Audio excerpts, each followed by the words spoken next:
Is the regular city council for City of Los Alamitos, Monday, September 16th. May we have the roll call, please? Councilmember Edgar? Here. Councilmember Grose? Here. Councilmember Murphy? Here. Mayor Pro Tem Graham-Mejia? Here. Mayor Kusamoto? Here. Okay, up on the agenda, first thing we have is a closed session. There are 4 items to be discussed in closed. City Attorney, would you mind just reading the titles? Yes, Mr. Mayor. The 4 items are public employee appointment, city manager, which we'll do last in case we don't have enough time to get through it. Conference with labor negotiator, we'll do second to last for the same reason, and then conference with legal counsel. 2 different types. Number 1 is pursuant to subsection C of 54-956.9, anticipated litigation, 3 potential cases. It would prejudice the city's interests to disclose the circumstances or names. And the last one is significant exposure to litigation pursuant to subdivision B of the same section, 1 potential case. It would also prejudice the city's interest to disclose those facts. Okay, so we're going to go to closed session. Thank you.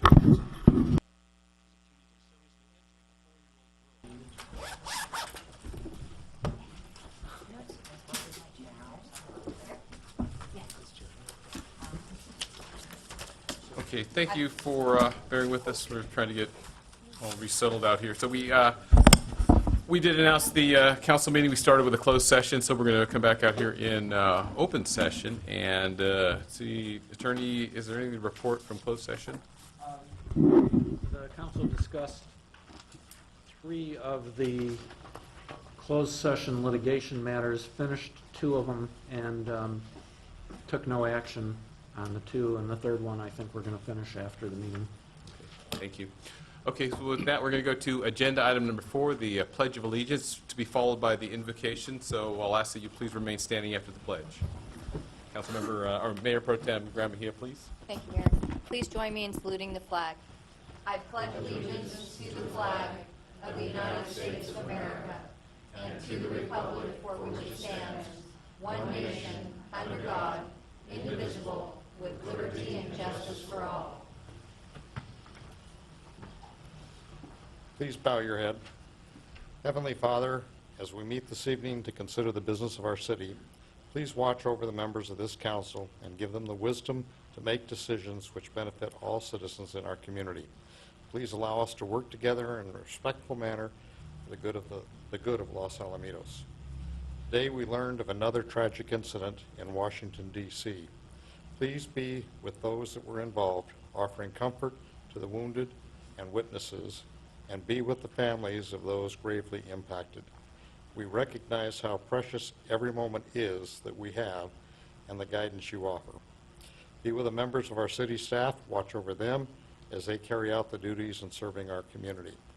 We ask that you also care for the citizens, those who may be ill or undergoing challenging times, and give them the strength needed to enjoy the qualities that make Los Alamitos such a wonderful place to live, work, and play. Please also be with the soldiers who are defending our freedom throughout the world and our first responders here at home. Protect them and comfort them as they make our community and the country safe. Let these brave men and women know that the citizens of the United States are grateful for their sacrifices. We ask all this in your name. Amen. Amen. Thank you. If I may ask the council to join me in the front, we're going to go to agenda item number 5A. It's a proclamation for Chief, or to be presented to Chief Robert Acosta, OCFA.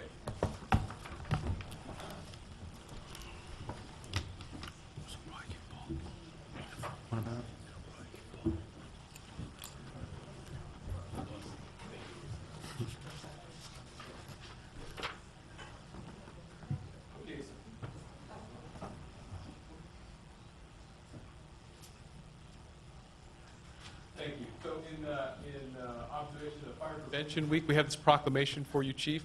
And I guess I'll just read a couple of the whereases. How about the last couple? Whereas the City of Los Alamitos residents are responsive to public education measures and are able to take personal steps to increase their safety from fire, especially in their homes. And whereas the 2013 Fire Prevention Week theme, Prevent Kitchen Fires, effectively serves to remind us to stay alert and use caution when cooking to reduce the risks of kitchen fires.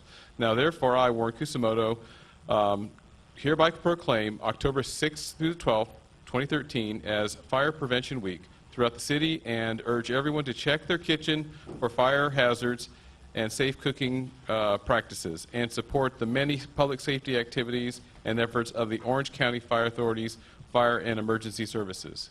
With that, thank you, Chief. Thank you very much. Obviously, the OCFA takes Fire Prevention Week very seriously into heart. The theme this year is preventing cooking fires. Nationally, there's 2 of every 5 fires is a cooking fire. And in the last 5 years in Orange County, we've had 2 fatalities and 20 injuries. And 1 in every 3 fires is a cooking fire in Orange County. So it's something we take real seriously. It's something we're really trying to get the word out and prevent. We have a couple links on OCFA.org's website on kitchen safety and cooking safety. And then, of course, the first Saturday of October, there's an open house at Fire Station 2 in Los Alamitos. We invite everybody in the community to come out. They'll have some demonstrations and some giveaways for the kids and stuff. And then on October 12th, we'll have a much larger one at our Orange County headquarters, where there'll be rides for the kids and the fire engines and stuff. So we'd like to see everybody come out. Thank you. All right. Thank you very much.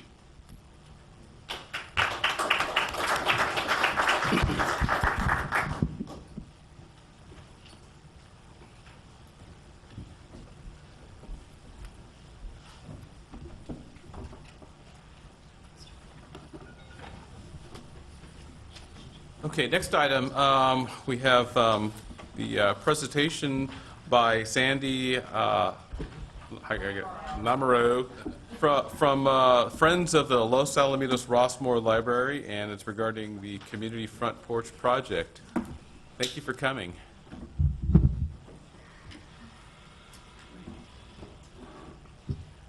Good evening, Mr. Mayor, council members, and community. I'm Sandy Lamoureux from the Friends of the Los Alamitos Library, and with me tonight is Mary Holtzgang, the president, and Margaret Kendrick, the vice president of the Friends organization. Thank you for having us to present the information about our library, your library, and what we're doing over there in the community. First off, the Los Alamitos Library began in 1921. It was in the principal's office at the old Laurel High School. In 1962, it moved to its current location at Oak and Montecito. And things have been done to the inside of it over the years, but the outside is like 50 years old plantings that are overgrown. You can't really find your way into the library. It's sort of a maze. There's slippery tiles, the visual is not good, and it's really not a usable space at all. So about a year ago, we were discussing what we could really do to make the space more usable for the community, and we thought that we could maybe do something with that area. So we had the county, our landscape architect, come out, work with us, and develop a plan. We have the boards here, but it's also there. How we can increase the usable space of just that front outdoor of the library over 300% without going into the parking lot. There'll be seating. They feel that it will be able to accommodate about 325 people outside once it's completed. We won't impact the parking area at all. It'll be much more visual for the police when they drive by to see what's going on. We can use it for all kinds of community meetings. The county will do all the work. They'll do the contract, they'll do the negotiations, but we, as the support group for the library, are the Friends, we must raise all the money before the work can even begin. Now, already the Friends of the Library do a huge amount of work for the library.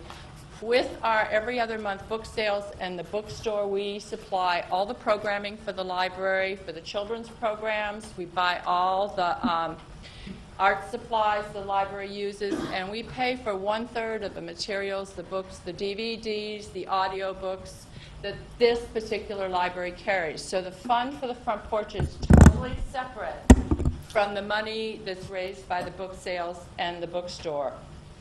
This summer, there were 1,015 children and teens signed up for the summer reading program. This is a 25% increase over last year.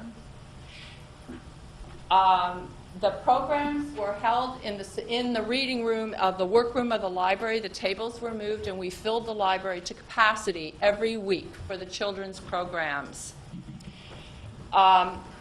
It serves a huge population. We have over 50 story hours a year for 1,500 children.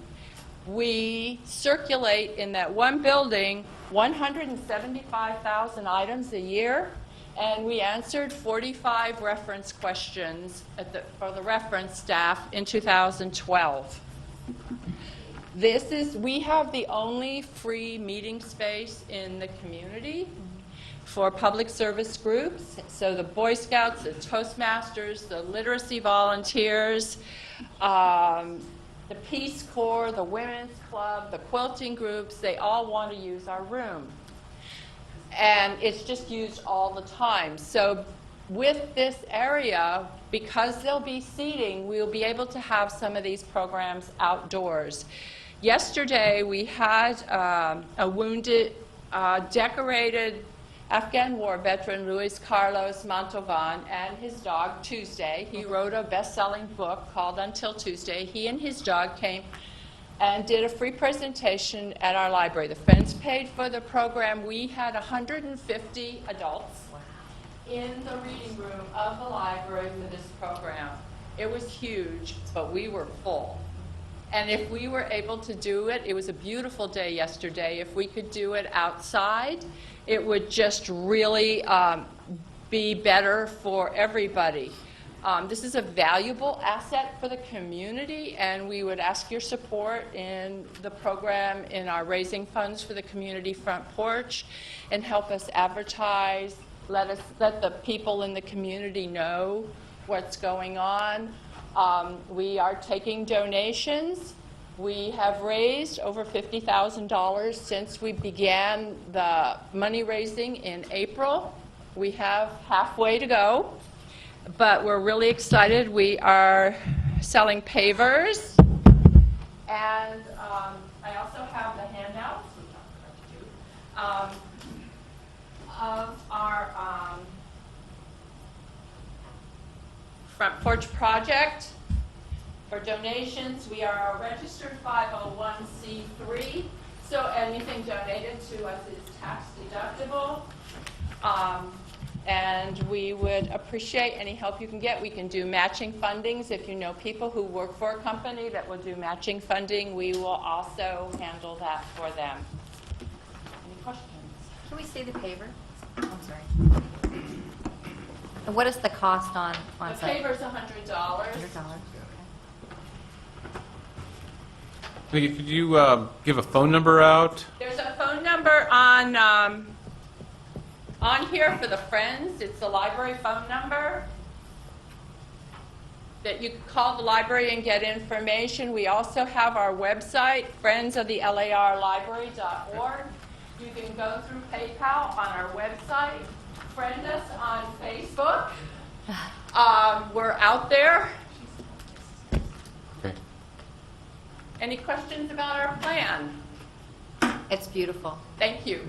Thank you very much. Thank you very much for having us. So perhaps, Wendy, if you can get with Greg and see if we can put a link to their website on our city webpage, I guess, look at that. And also with the OCFA as well, there's for the Fire Prevention Week. If we can look at that, that'd be great. Okay, thank you.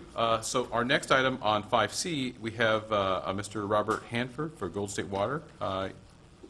Please, you're going to present something for us? Yes, good evening, Mr. Mayor, council members. Thank you for letting me speak on the agenda tonight. My name's Robert Hanford. I'm the Orange County District Manager for Golden State Water Company. And are the presentations?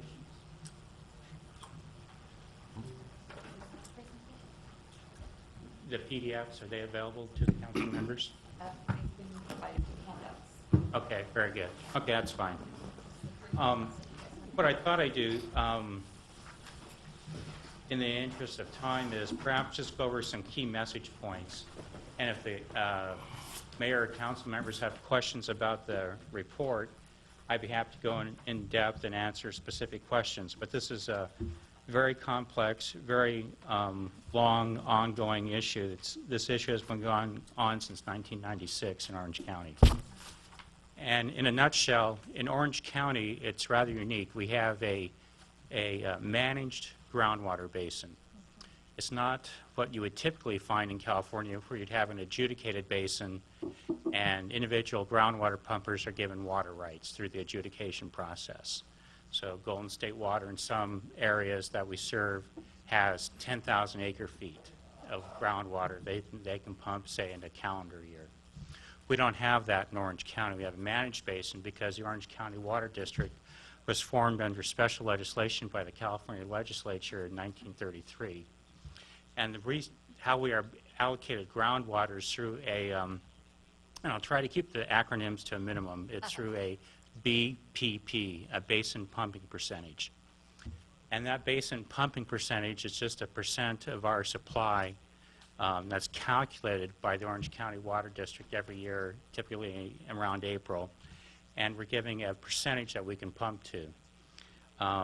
Through Orange County Water District's efforts, they've been able to increase this BPP by their groundwater recharge efforts. They have a very sophisticated, very advanced water treatment system that takes treated effluent from OCSD, treats it to above drinking water standards, and infiltrates it along the 91 up by Anaheim Lakes, Miraloma Basin, and a number of groundwater recharge basins. So they've been able to increase it, but our concern is that our customers in Los Alamitos, Cypress, Stanton, Placentia, through their rates, they've been paying for these improvements for decades. And in this instance, we have a situation where 3 agencies want to come in, be annexed into the Orange County Water District. There's no buy-in fee, there's no connection charge. They'll just be annexed and be able to take full advantage of all these improvements that historically our customers and other groundwater producers' customers have paid for. So our concern is that, but for all other things being equal, these additional annexing agencies will reduce the amount of groundwater that we could have otherwise pumped. And that's the gist of this report that we commissioned by Dr. Rodney Smith, who has a PhD in economics. And I don't have a PhD in economics. I'll be happy to answer any questions about the report, but the reason the numbers become so large is this will go on. We only used a 50-year term. This will go on forever. This cost shift that's being created by these annexing agencies coming in without any financial offsets. And the district will say, and the annexing agencies will say, well, you know, we've had an annexing policy since 1986, and other areas have been annexed. Golden State Water, you've annexed areas in the past, and we agree that's true, but it's a whole different context right now. Already DWR, Department of Water Resources, is stating we'll probably be in our 3rd dry year. Base flows on the Santa Ana River keep going down. So water's becoming more and more precious, and we're not against annexations per se, but without a financial offset to mitigate the impacts of these annexing agencies, we don't think it's fair to our existing customers in all the cities we serve and the other existing groundwater producers. And it's also of concern because the annexing agencies are City of Anaheim, Yorba Linda Water District, and Irvine Ranch Water District. City of Anaheim's lands they want to develop are off the 241, maybe decades. It's raw land before they're ever developed and have an impact. Yorba Linda Water District has to build a number of wells and improvements to even provide water to the annexing land, so that will not have immediate impact. Irvine Ranch is a different story, Irvine Ranch Water District. Their lands are already 98% developed, and with the annexing agreement approved at the October 2nd OCWD board meeting, they'd be able to change their water supply just by, once LAFCO approval is executed. So we find it of great concern that we have residents in Los Alamitos and Stanton who will eventually pay higher water rates, so Irvine Ranch residents can pay lower water rates, and we don't think that's fair. So we're not against annexations per se. We think annexing does make a lot of sense, but there should be financial offsets. So I've gone through a lot of material. I can delve into it, into any parts of the report you may have questions on or any numbers. But just to give you some idea, we pump about 18,000, Golden State in our Orange County district pumps about 18,000 acre-feet a year. And the annexing agencies, their total demand in this first bite is a little over 11,000 acre-feet. So that's a significant impact. We're not talking about trivial numbers here. And again, these numbers will be forever going forward. So that's what caused concern with us, and we wanted to have Dr. Smith do a financial analysis for us. So with that being said, I'd be happy to answer any questions. We would suggest, offer to the council and Mr. Mayor, Orange County Water District will hear this at their October 2nd board meeting, and we would think a letter of concern that annexing without appropriate financial impacts is not appropriate. Thank you. So back here to council, questions of Mr. Hanford, Yeah, I got a couple. please. Thank you for coming. We haven't seen a whole lot from Golden State Water, especially when our rates increased a year and a half ago with all the infrastructure improvements that we've had over the last year and a half, many of them outside of the district. My question to you is, understanding the OCWD approach a little bit myself, it's true on the front end they're not providing any capitalization, but doesn't having more people tied into a non-adjudicated water base make improvements in the future more affordable for all the different agencies that are now going to be in the water basin, including Irvine Ranch Water District? No, not really, because the supply is finite. So we have one pipe, maybe getting a little bit larger with the OCWD improvements, but if you add more people to it, everyone gets a smaller slice. So the financials that you talk about with the annexation, for me, definitely for having the city move forward with any sort of a letter, I don't think we have enough information to make that determination. The financials on the capitalization is really just, we're asking basically that we want to, I think you, on our behalf, are wanting a payment made in some sort of a kind of a buy-in, a capital facilities charge, et cetera. But there's not a lot of details in the information provided of what specifically we're asking for and whether that's reasonable. So I'm open to learn more about this if we can be provided more details on the Golden State Water's perspective, because I've heard the OCWD side of it. Right. Again, I don't think it's ours to fix. We're just stating that if these annexing agencies want to come in and be part of OCWD, it's up to them to mitigate their impacts.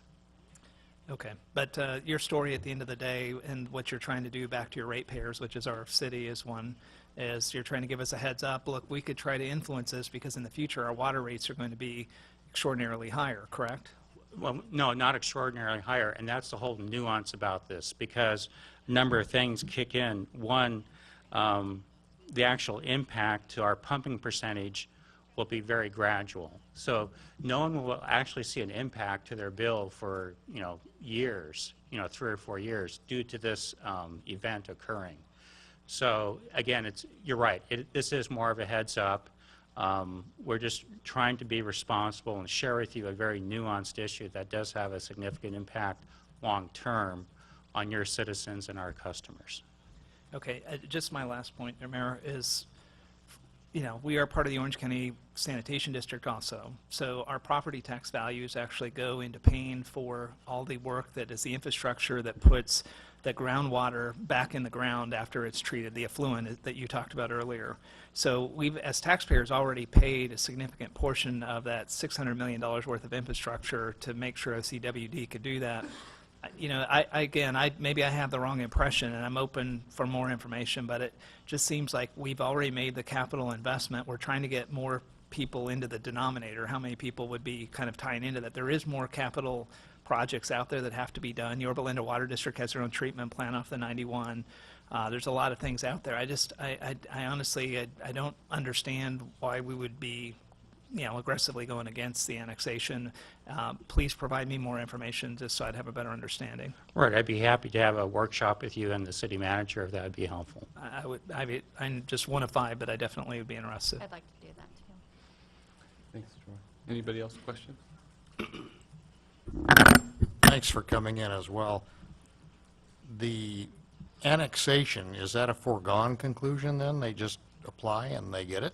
Well, it started in 2010. It's a very long, protracted process. There's 2 parallel tracks. One is the environmental document. The environmental document is to be heard at the October 2nd OCWD board meeting. Comments to the EIR were due May 17th, and we gave extensive comments to OCWD on the draft EIR, and we received the responses a little over a week ago from OCWD. So it's on the agenda for the October 2nd board meeting, as far as I know. Parallel with that is the annexation agreements between OCWD and the 3 annexing agencies, and that will probably be heard on the October 2nd board meeting as well. So I think, again, if I were to speculate, I would imagine both the EIR and the annexation agreements would be approved. They would then go to LAFCO for certification, and that's it. I guess the concern that I have, it's like the horse is already out of the barn, and it's probably 100 miles away at this particular point, and you're now coming to us and saying, let's have a letter of concern about the annexation. Why weren't we involved? I know Del Webb comes to the meetings from Golden State Water. He's not here. I didn't see him tonight. But why weren't we brought into this earlier? It just seems like an 11th hour deal right now. And I believe we would be more receptive to helping in the particular process. I know Anaheim has operated their own water system for many years. Unlike other cities, we can't go into the water business. Anaheim does. It's all part of their public utilities. They provide power and water to their citizens. And the citizens actually become the stockholders and benefit from the standpoint that they're doing that.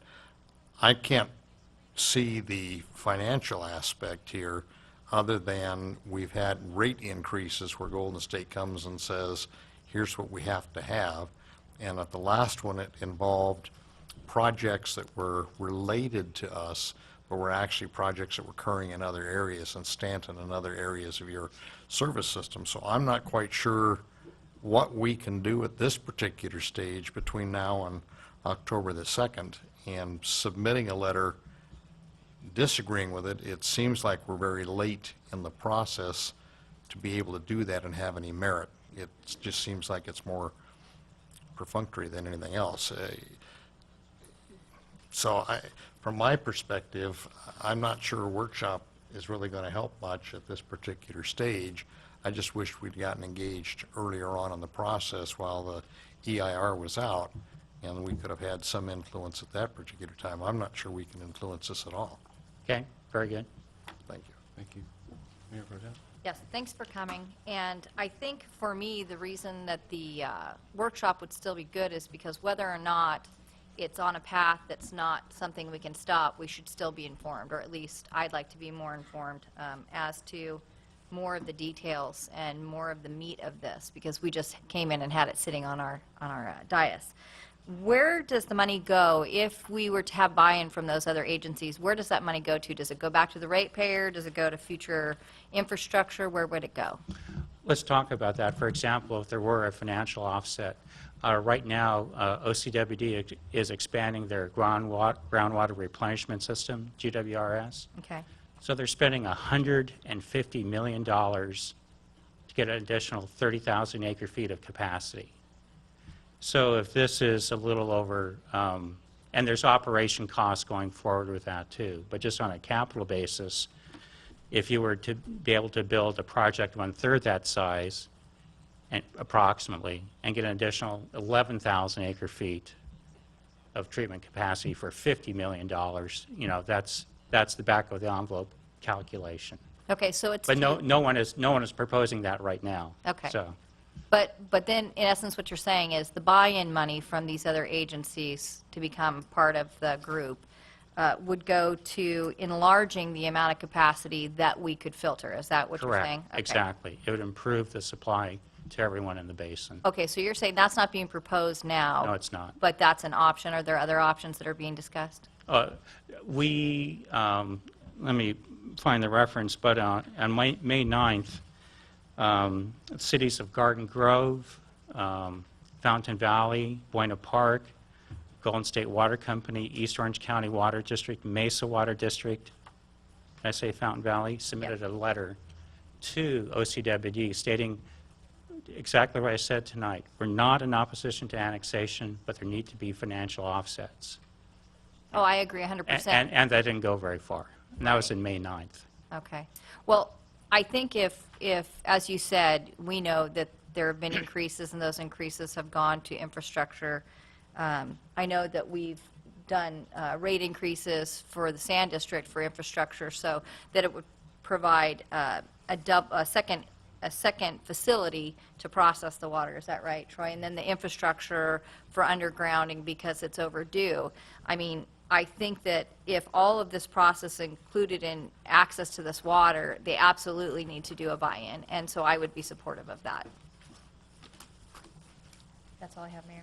Okay, thank you. Thank you, Mr. Hanford, for Thank you coming very up. much. Oh, I'm not, I have some Oh, I'm questions. sorry. So, yeah, Excuse if I, so, Why, if you ever get done. oh, well, you know, why don't you go ahead and, Councilmember Murphy, you go, and then Got I'll to go speak next. up, Peter.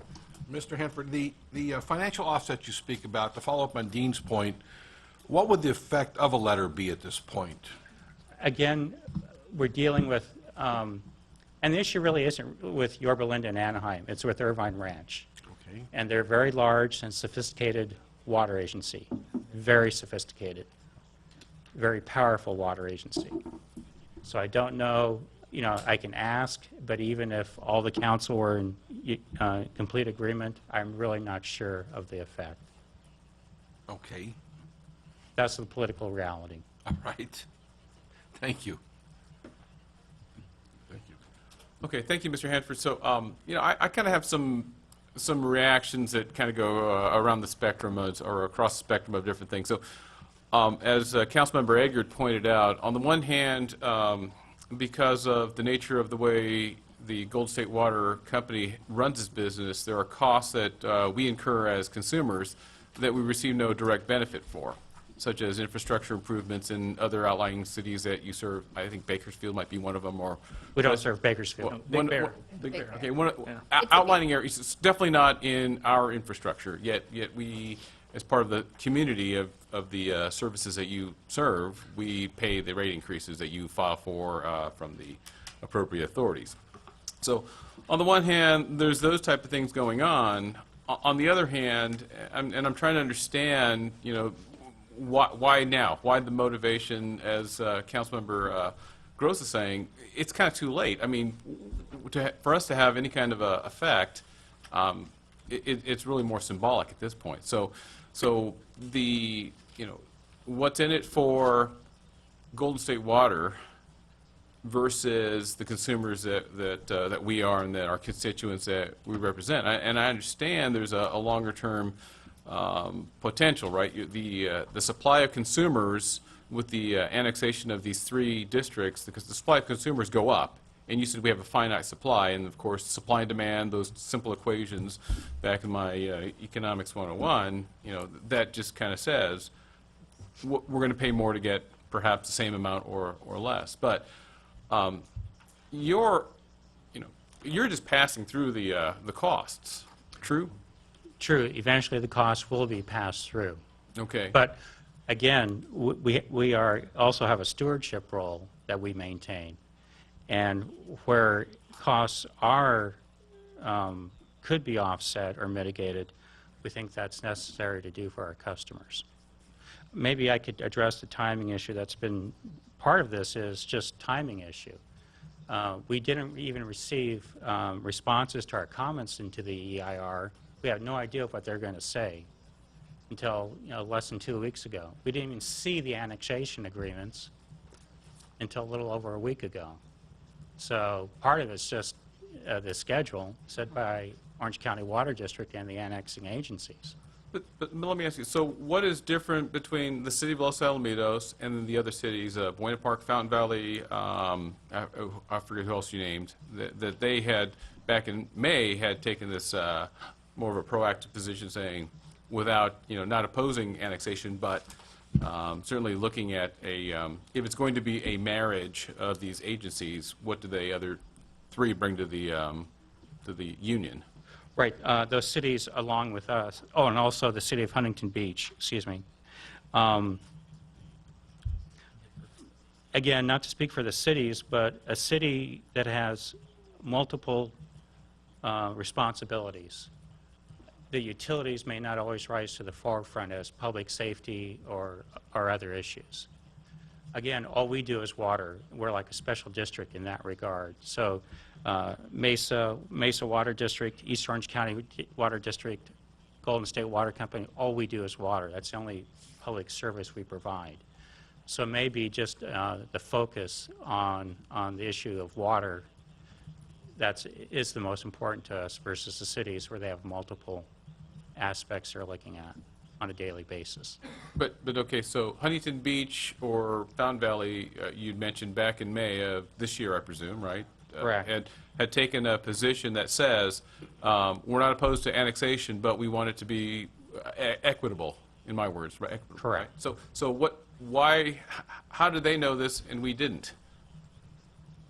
Oh, as far as that letter being sent? Or just knowing that this potential looming, I'll say, action by the district, the water district, and the longer-term effects on us as ratepayers.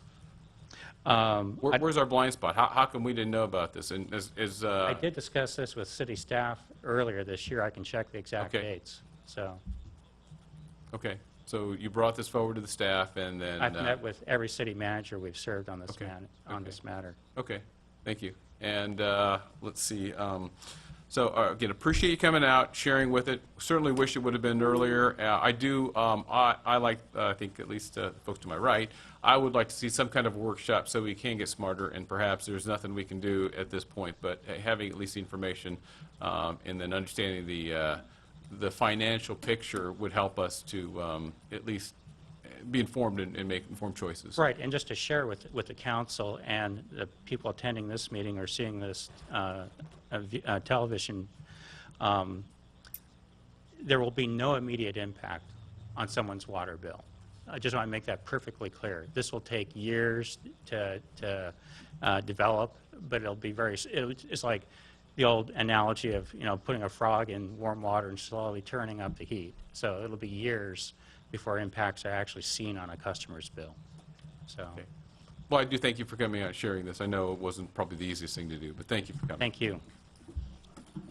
And Mayor, I just would like to add that I think that us taking some kind of a stand on it, one way or the other, if we agree with the other cities that have come forward, just for the record, if we were to put forth a letter stating that we think that there should be some kind of a monetary cost to them joining the group, I just think that that's something that we can do. Whether or not it has any kind of impact, I think it's just good for us to go on the record. Understand. I think we've got a policy in place, right? The legislative policy I think we can invoke and then see how Okay. that goes. Thank you. Thank you. Okay, next up, we do have oral communication, so any member of the public wishing to speak on anything in our subject matter jurisdiction can come forward and speak on that, and I'll ask if there's something on the agenda you wish to speak about, then we'll have a appropriate time for that in the agenda topic. So I do have 2 blue cards. Let's see, Mr. Hammond is the first one. Hi, Steve.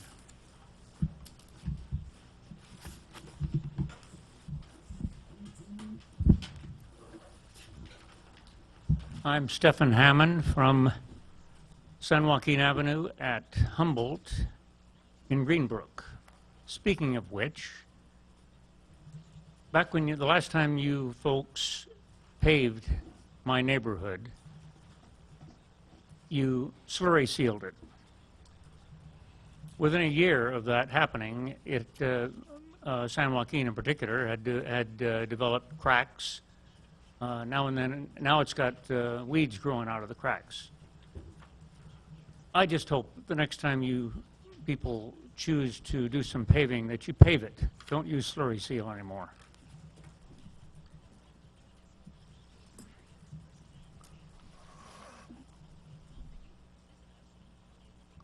After the 12 August joint meeting of this City Council and the Cable TV Commission, the TriCaster switcher, which had been technically judged failure-prone, did in fact fail. Prior to the September 12th Commission meeting, the City Manager, the Cable Ad Hoc Committee from the Council, and selected members of the Cable Commission, of the Technical Committee rather, decided to meet in emergency session to purchase a new TriCaster and other equipment for, well, according to the minutes, $7,000. According to the agenda today. Because this equipment is suitable mainly for televising city meetings and sports, I propose that the costs be charged not to the meager and shrinking cable savings account. I suggest instead that the cost be distributed between the city general fund and the athletic boosters. Doug is using the TriCaster right now. It's right in his working area in support of this meeting.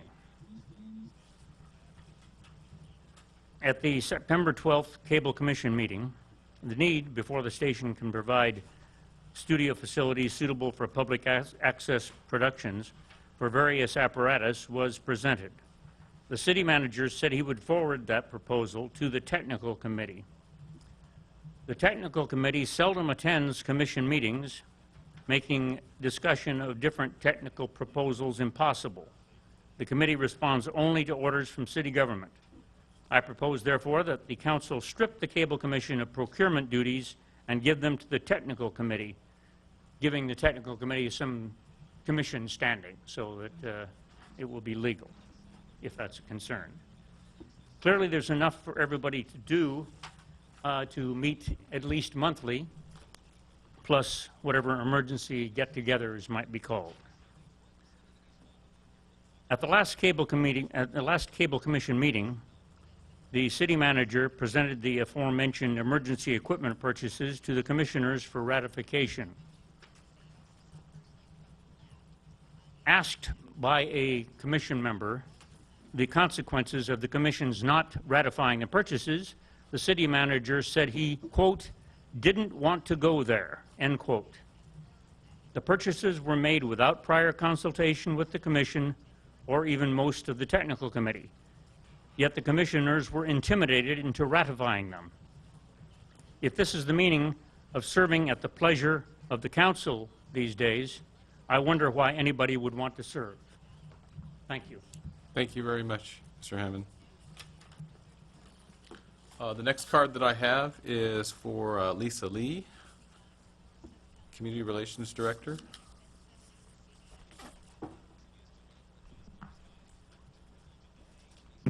My name's Lisa Lee, the Community Relations Director at the Youth Center. I want to thank the entire community for their support and all the families who trust the Youth Center with their children.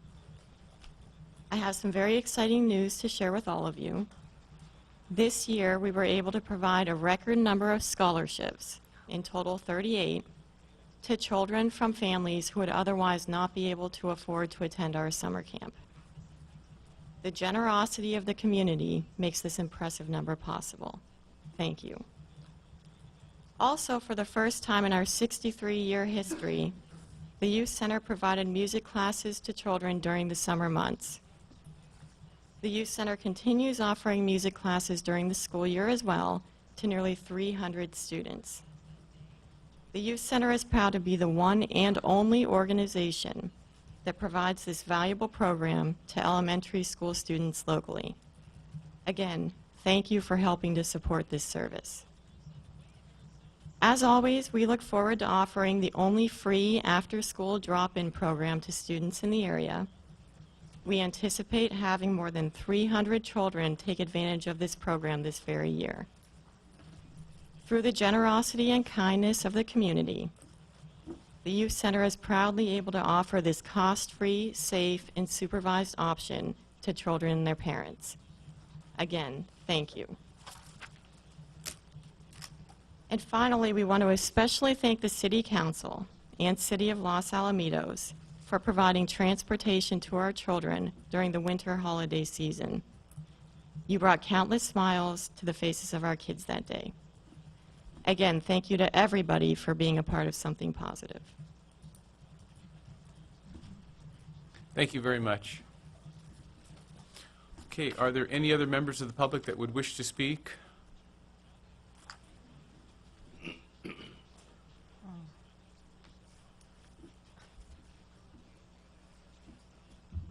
Good evening, Mayor, members of the Los Alamitos Council. I'm John Underwood.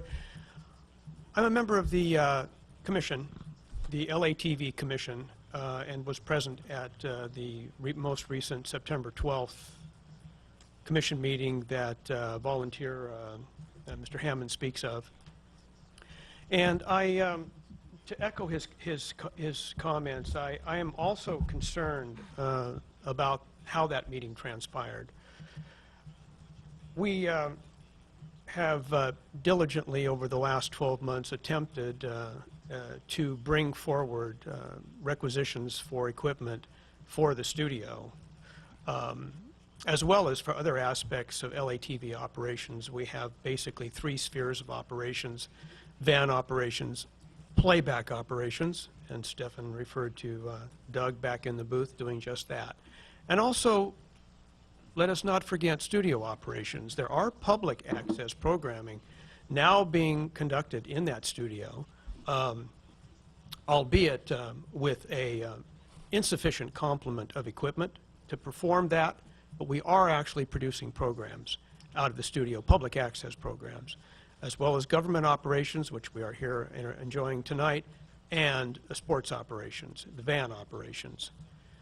I'm disturbed by this event on September 12th, the urging, a very strong urging that the commission pass this so-called emergency requisition for a TriCaster, which had failed requisition prior for the simple reason that the proponents themselves had said we need a master plan.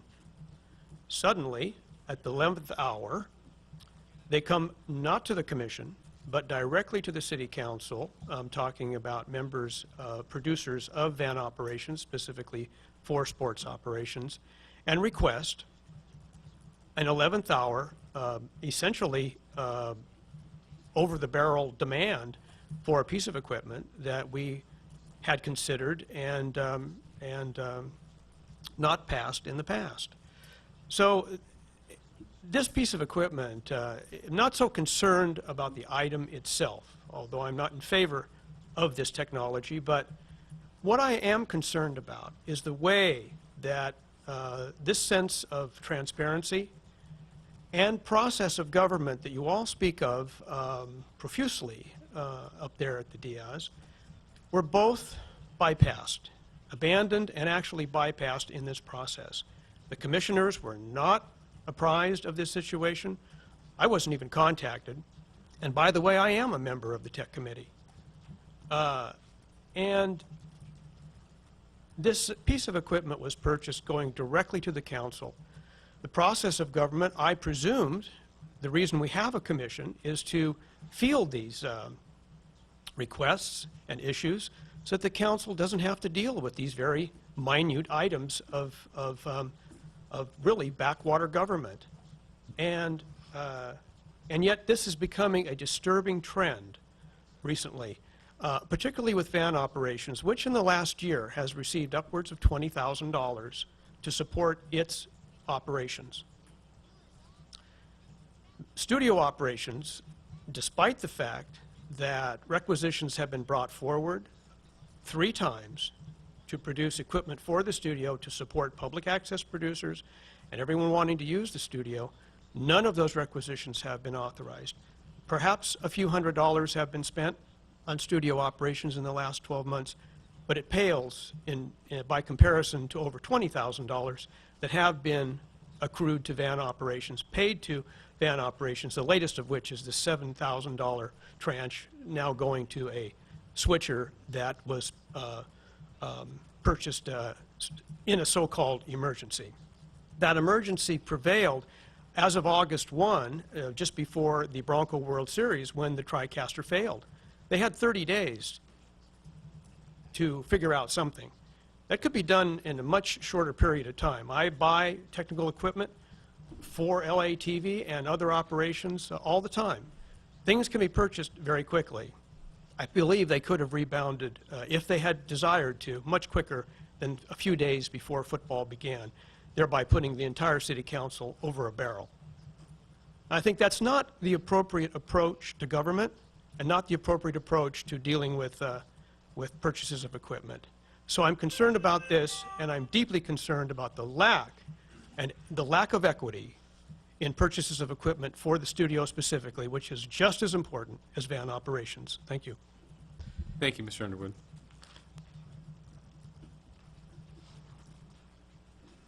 Are there any other members of the community that wish to speak? Good evening, Mr. Mayor, members of the City Council. I actually wanted to address an item regarding the draft land use plan, so I'm not sure if I should talk now or... Please, go ahead. Just Okay. Yeah. My name is Ashish Katana from the Shop-Off Group, and I came to the last meeting, the town hall meeting, and talked about a property that my company is acquiring actually right next door, the Super Media site, and our plans to redevelop the property into a mixed-use development consisting of now 177 for-sale townhome units and about 15,000 square feet of retail. So I wanted to just go into a little bit more detail, and then in the coming months we plan to do much more outreach to the community, staff, members of the council, and so forth. But we've had a little bit more of a chance to address the project and the architecture. So very quickly, I just wanted to kind of go through the evolution. When we first started working on the site last year, we were contemplating a rental apartment community that would have been, potentially north of 500 units, which I think we all determined was going to be too dense for the neighborhood, among other things. Since that time, we've actually modified the design to encompass, as I said, 177 townhome units, which would all be for sale, and then the 15,000 square feet of retail. Another thing that we've done is a couple things. One, we engaged a traffic engineer really to study the traffic impacts of the existing use, a potential complete retail use, and then the mixed use that we are proposing. And we've determined that pretty conclusively the mixed-use project that we are proposing is going to have the least amount of traffic impact in this area, which I know is a big concern for the community, and we'll be happy to back that up as we go along in our process. The other thing is we actually engaged a company called the Cosmon Companies out of Los Angeles that does economic and fiscal impact analyses for private clients, cities, all kinds of government bodies, et cetera. And what we had them do is basically compare the existing use to a complete retail use and our mixed-use project. And what they found is that if you look across the board, ranging from property tax to sales tax to the Los Alamitos General Fund, and I can go down many different categories. There are about 19 or 20 different categories that while the potential sales tax of the retail project could be higher, that's basically the only category that would be higher. But the overall impact, just to give you some ballpark numbers, and this is now actually going to change a little bit more because our architecture has been evolving since this draft was developed a few weeks ago. So the numbers will actually skew a little bit better in favor of the mixed-use project. On an annual basis, they estimate that the economic impact of the existing project is about $97,400. The retail project would be about $290,000, and the mixed-use project would be about $1,060,000. Or to extrapolate that out over a 20-year period, since just comparing the retail to the mixed use, the retail generates about $7 million and the mixed use project generates about $25.7 million. And that ranges, like I said, from the Los Al General Fund to the Orange County General Fund to the school district, et cetera. So we believe very strongly and would urge council and staff to really look at the uses, and this is Site 7 as it relates to the opportunity sites in the general plan update. I'm hoping that later on staff will be able to address kind of a dual approach to the EIR, which allows for not only a study of the retail use, which has been discussed for quite a long time, and we fully respect that, but also a mixed-use project such as we are contemplating, because I really think that the net benefit to the community is, in the long run, is going to be much better from the type of mixed-use residential and retail project that we are proposing.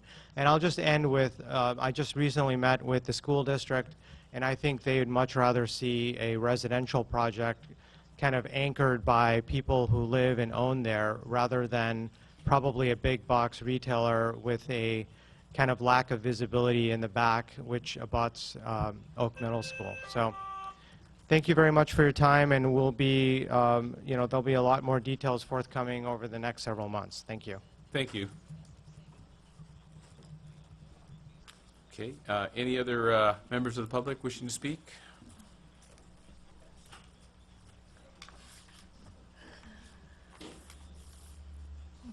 Alice Jumsa, Los Alamitos resident. I will have to agree with some of my friends from the commission. We get rather frustrated at times after we've had rather extensive meetings and tried to find some answers that will be very workable for not just now for the studio, but for the future and for how the station is going to be run. And when it looks like we're just sort of ignored, and I don't say why anybody individually, I'm not saying anybody individually is at fault, but we have a lot of people who have different ideas of how that studio and the station should be run, and it gets rather frustrating when you put a lot of time and effort into it, and then you think, wait a minute, what happened? That isn't quite the way we thought it was supposed to be. Well, that's just one thing. Now, my next point that I want to bring up is, I know I'm not on the council anymore and haven't been for quite a while, but some of the people in the city think that I'm still supposed to have the answers of why things are or aren't happening. And I can't tell you how many people who have said to me, Alice, when are they going to fix those lousy street signs? Nobody can read them. Well, it's not that way all over. But in Old Dutch and suburbia where I am, and I think there are probably some other areas, you can't read those signs. Now, they were replaced probably about 15 years ago. And they were replaced with, I don't know if it's a wooden sign or what it is, and the street names and everything were just painted on there. And if those signs faced either the south or the west, they're unreadable now. And I've gone over to some of the older sections of the city where they have the good metal signs that are, and the street name is embossed into that metal, and those look just as good as the day they were put up. So the people do want new signs, but I think they need to know what steps we have to go through to get these and what kind of criteria are required and how soon we will have readable signs. And please, don't replace with what we've had. We need those good metal ones again. They may cost a little more money, but they're worth it. Because after 15 years, approximately, these are unusable. Thank you. Thank you. Right now? Yeah, I think so. Alice, I appreciate you coming forward and saying that at the last budget meeting, I brought up that exact issue regarding the signs, and if, Tony, if you could give a report of what we're doing. I pushed to have them done this year, but I'm not sure how successful I was in that. Sure, Mr. Mayor and members of the City Council. Currently, we have those signs on order for the areas of Suburbia and for Old Dutch Haven. And after those are installed, we're going through each and every track and upgrading all the signs in the city to the new MUTDC compliance for 2018. Thank you. Thanks for bringing that up. Yeah. Okay, any other members of the public wishing to speak? Seeing none, I'm going to go ahead and close oral communications. And the next item is the register of major expenses. I'll move approval. Second. Okay, so we have a motion and a second. May we have the roll call vote, please? Councilmember Edgar? Yes. Councilmember Grose? Yes. Councilmember Murphy? Yes. Mayor Pro Tem Graham-Mejia? Yes. Mayor Kusamoto? Aye. So passes 5-0. Okay, next item is the consent calendar, and they may be dealt with in one motion or individually pulled. So do any of the council members want to pull any of the consent calendar items? Mayor, I'd like to pull C, E, H, and M for very quick responses. And if there's no one else wanting to pull anything, make a motion to move the remainder. I'd like to pull B. B? Okay. Anybody else? So Wendy, do you have that? We're pulling B, C, E, H, and M. Yeah. Troy's got something. Yeah, I'd like to pull E, G, and K. E, E's already pulled. E is? Yeah, I pulled E. okay. E, G, and K, you said? Yeah. G So, and K. G and K. Okay. Is there anything left? Okay. Okay, so with that, is there a motion to approve the remaining items? I'll make a motion, but I'm not sure exactly what they are. We have A, D, F, I, J, L, That's it. and that's it. All right, I make that motion. Second. Okay, so we have a motion and a second. All those in favor, say aye. Aye. Mayor, were the minutes just approved? Yes. Yeah. May I make a comment? Yes. I'd like to thank our city clerk for clarifying at the last city council meeting, there seemed to be a discrepancy as far as the league delegate and the league alternate opposed to the annual assignments. Right. And she did, I've never seen that done before. It's a nice box that distinguishes I that. appreciated that too, because there was a perception by a council member that something had been done inappropriately, and she clarified for us that the steps had actually been taken at the prior meeting, and I too appreciated that, Wendy. Thank you. Okay, just one bookkeeping item, though, for the special meeting minutes of the 12th. Could you list me as abstaining just from that one, because I wasn't here? So other than that, it's just passed. Yeah, so. you probably had to mark me down for the 19th also as abstaining since I wasn't here. Yeah. Thank you, Wendy. Okay, so with that, we the first up, B. Dean, you wanted that pulled? Yes. I just wanted to clarify, since it was brought up regarding the TriCaster, that's listed on page 3 of warrants from 9/16, and the amount is $5,182.31. And there was also some additional, I think it was $700, that was part of that meeting that transpired. I did sit on the ad hoc meeting that occurred on that particular day and expressed similar frustration that Mr. Underwood brought up. And I wanted to clarify what did transpire and why the commission may have felt pressure from the standpoint of approving it.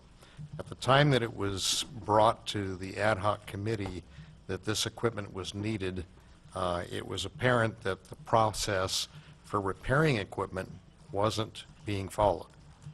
And it was withheld from the standpoint of the normal repair service that had gone on before, which left about 6 or 7 days before it was needed for the van for football. There was no item in the budget in Fund 82 for cable TV to make that purchase. And so it was agreed upon at that time that they would go ahead and make the purchase, but it would be charged against the operating expenses of Fund 28 for LATV, and that it would have to go back to the commission to authorize transferring money from reserve mounts into the operating account to cover those expenses. And if the commission chose not to do it, the commission had that opportunity, Alice, where they didn't have to do it. It just meant they would have about $6,000 less to operate this year and may at some point run out of money. It's on our agenda tonight on that particular page to approve because it was approved by the commission. So if the commission chose not to approve it, that was fine. It was an expenditure that was made, but it came out of unbudgeted money out of that fund. So I wanted to clarify that for you and for the other members of the council. There definitely needs to be a process put in place, and this is part of what hopefully the commission can develop, and how that whole process is going to work and work efficiently and fairly for all of the sides concerned. And with that, I'll move approval.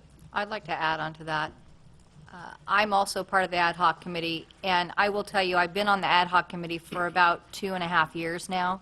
And what's happened, and Alice, I think you witnessed it, is it's extremely dysfunctional. The people who are dealing with each other, one of them was here tonight, and what we're as a council trying to do is reach some middle ground, but we have given excessive hours in order to try and accommodate the people who are involved. And we appreciate them because they're very passionate. They do programming throughout the city. And what happened was, because those meetings are so dysfunctional, we were forced, with a very small window, because no decisions had been made, to ask for that to be approved for the TriCaster so that the football could go on. I think that if you ask a large percentage, and it's not everyone in the city, I know there are other interests, but there are a lot of people in this community that feel very connected to Los Alamitos football. It's something that is a pride for this community. It draws kids to this school district, and so I think that it was not inappropriate. I think that it went through the necessary steps it needed to. And if those entities were not at war with each other consistently and having dysfunctional meeting after dysfunctional meeting with the commission and the council being put in between, we wouldn't have been at this point. But this was a necessity, and I appreciate that the commission saw the wisdom in paying for that TriCaster so that we could move forward with that, and I appreciate you doing that. Okay, so we, Mr. Mayor? yes. I would just like to mention something that Mayor Pro Tem stated about the football games and Councilmember Grose. We were up against a deadline, but I've also been told that when the football games aren't on, that the administrative office gets complaints. So just I want to add that Right. that it was emergent. Yes. Before we wrap ourselves around the football games, because that's kind of ridiculous from my perspective, I think that the reality is I'm not on the ad hoc committee. I don't understand how this item actually is being talked about, that the council approved it, because I definitely didn't approve it. If this process went on, it went on behind the scenes, and I was probably notified in an email behind the scenes of informed, but I didn't make any decision from the council's perspective that I'm aware of. Again, probably more symbolic of the process is that this TriCaster, just to kind of give the community an idea of how dysfunctional this is right now, is this TriCaster is a technical piece of equipment that I know nothing about, and there's a competing piece of equipment on the other faction that I know nothing about. And they both are trying to figure out how we're going to outfit our cable TV station.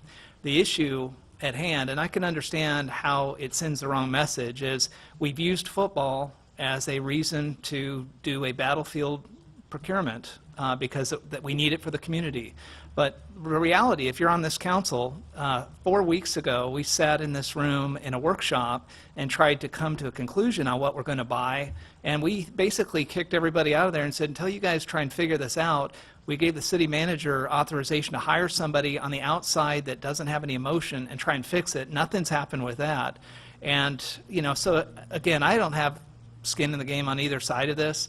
I just see kind of a rogue purchase used around God bless football, and I love football too, but I don't understand how we do that.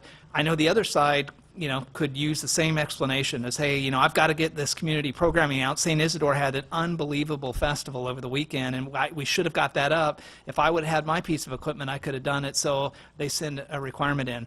As a matter of policy to the city council, the city manager can approve any expenditure up to $10,000.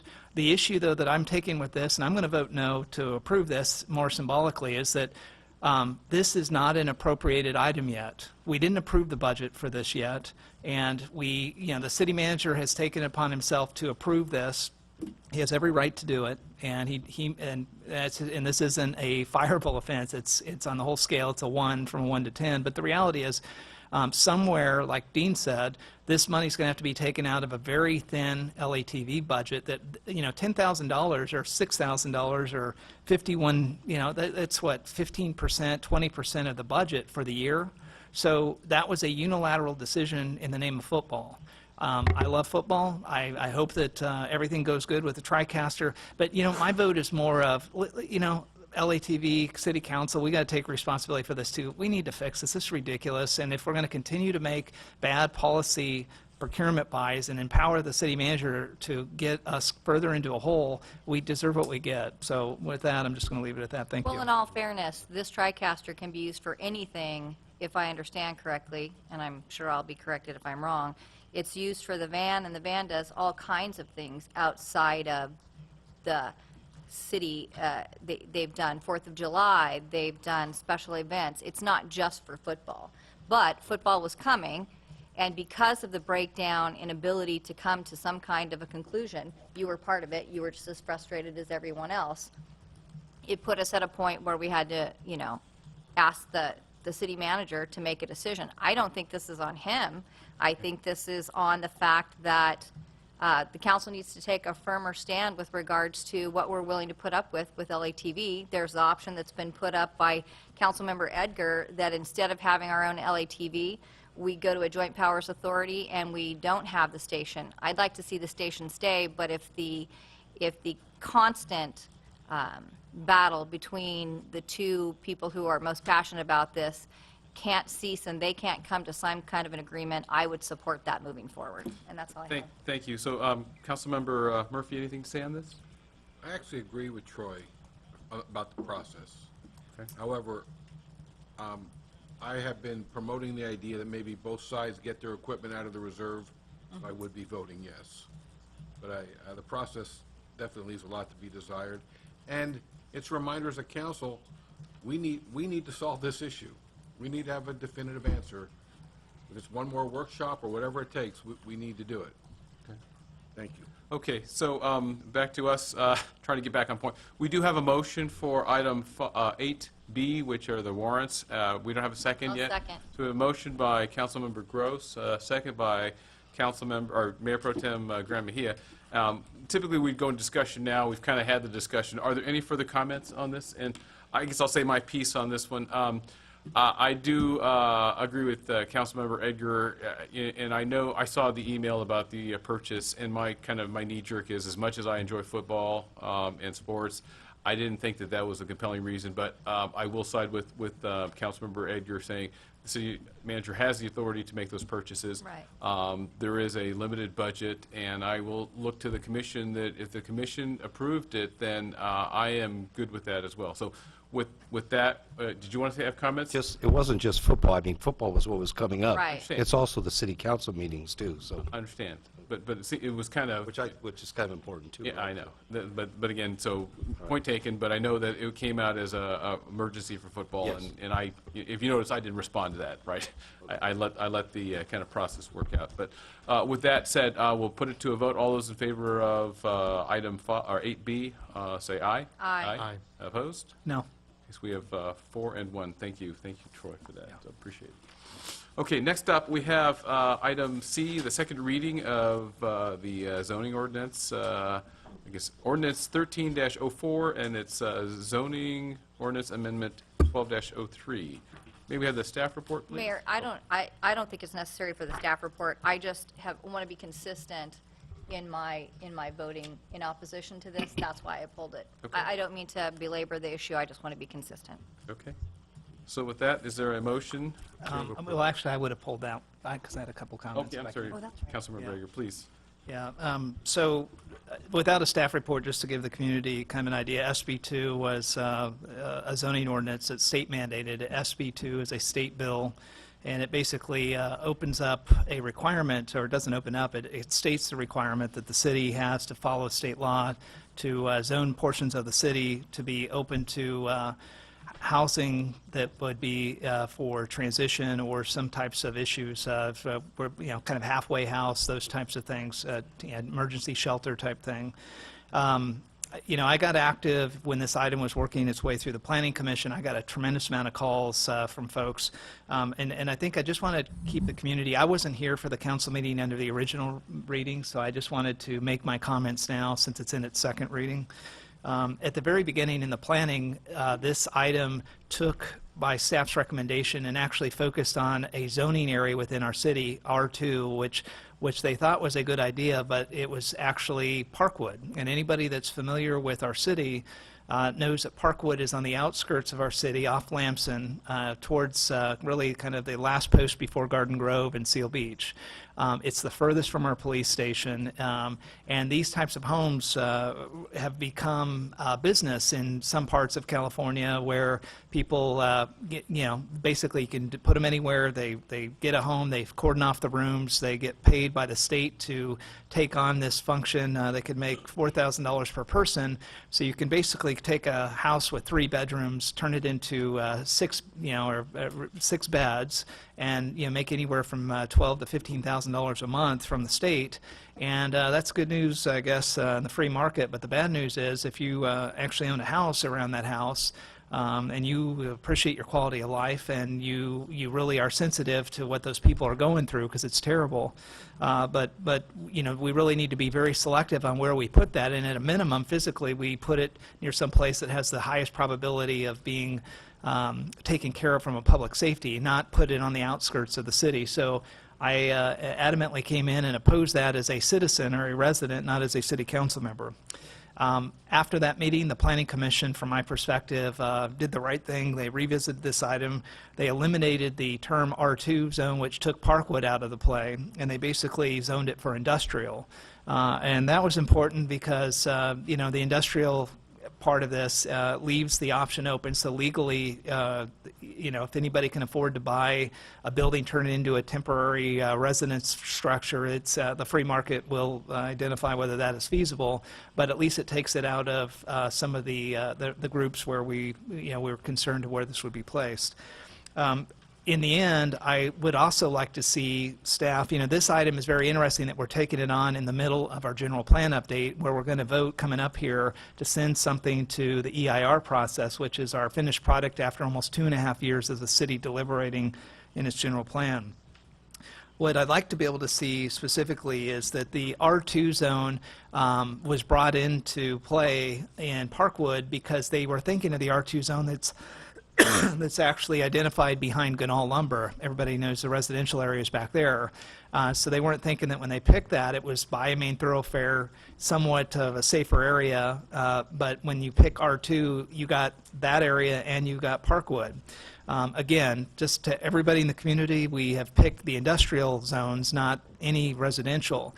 But I think in the future, to make sure that that broad brush of R2 doesn't take into place, I'd like to see staff consider potentially on the general plan update rezoning the area that's called R2 now at Ganal to an R2-1 type zoning where we would actually be able to mitigate and not broad brush, because you got Parkwood, a totally separate type of community than R2 residential behind Ganal, and I think that poses problems. Obviously, the Planning Commission has done a great job with what they're doing, so I'm not trying to do their job from the City Council seat, but we have some leeway. The general plan, the body's on the table, it's opened up. I'd like to do it while it's open and not have to do it as piecemeal in the end. So that's what I'd like to see, and for this item, I'm not going to support the motion at this point. I'm just curious if there's any other comments.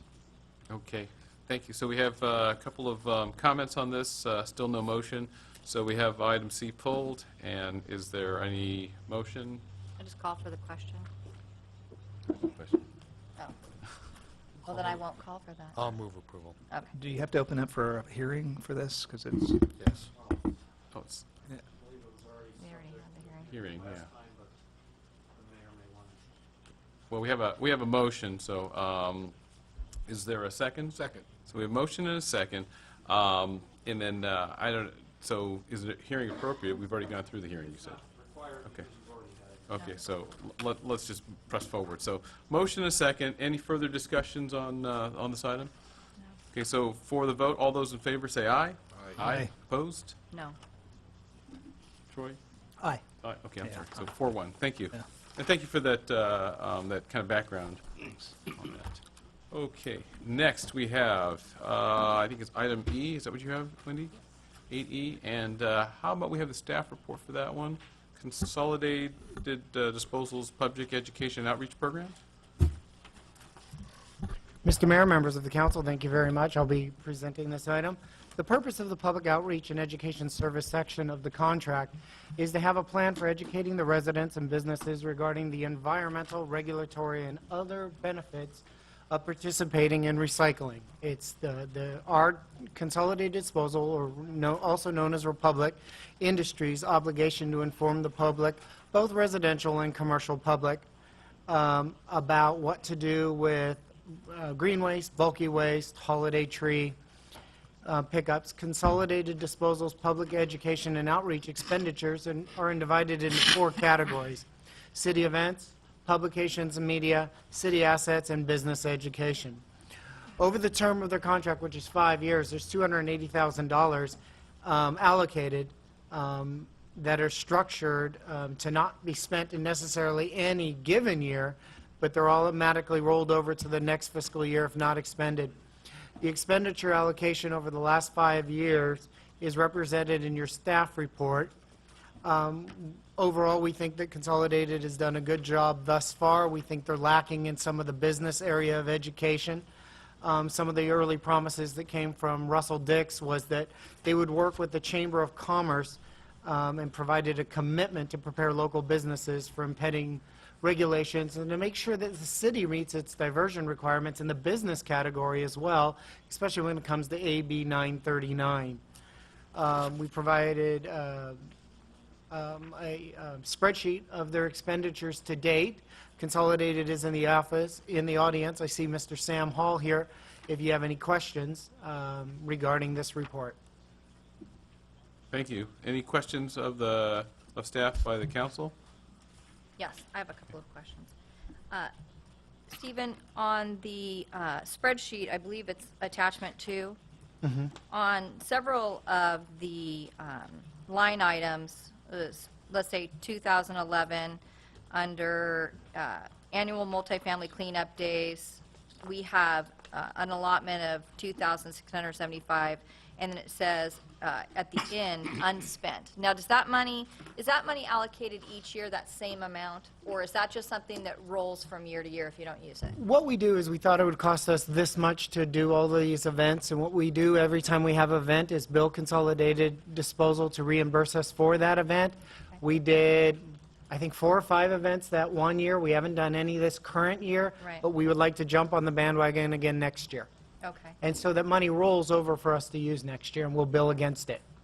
So does it increase? So it's an allotment each year. It's the same amount each year, or is that 2,000 and extra rolled? In the right column of the spreadsheet, you'll see the total, and that's what we want to aim for, is to Okay. expend that total over that 5 years. Okay. My question to you is, we had from, I got calls from several residents during the 4th of July celebration saying that the fireworks were much lower, or it seemed that they were much lower. They couldn't see them from their homes. People who have built family traditions around this event each year. So I'm wondering, is there any area in here that has money that's unspent that we might be able to apply to having the fireworks have a higher visibility? And I think when I talked to Parks and Rec, and this was just a rough estimate, I think they were thinking maybe around $8,000 to $10,000 is what it would take in order to boost those up a little bit higher so that everyone could enjoy them because of them being moved to a different part of the base. So are there any unfunded amounts that haven't been used that would be appropriate to, if the council agrees, apply to the 4th of July celebration, so that that might be something we could give to the community so they could actually enjoy the fireworks because they could see them without having to go out into the middle of their street to do so? They can do it from their yards as they have for the past several years. There are a few areas Corey and I are circling. Okay, yeah, I've got some Right. highlighted, but you're the expert, so I thought I would defer to you. If it was in the category of annual multifamily cleanup days, then that would exhaust the ability to have those events again. Corey's also circling a couple of chamber outreach, but that's really segmented towards the business community. I'm looking at publications and media section of the spreadsheet, and I see an LATV 30-minute commercial. Right.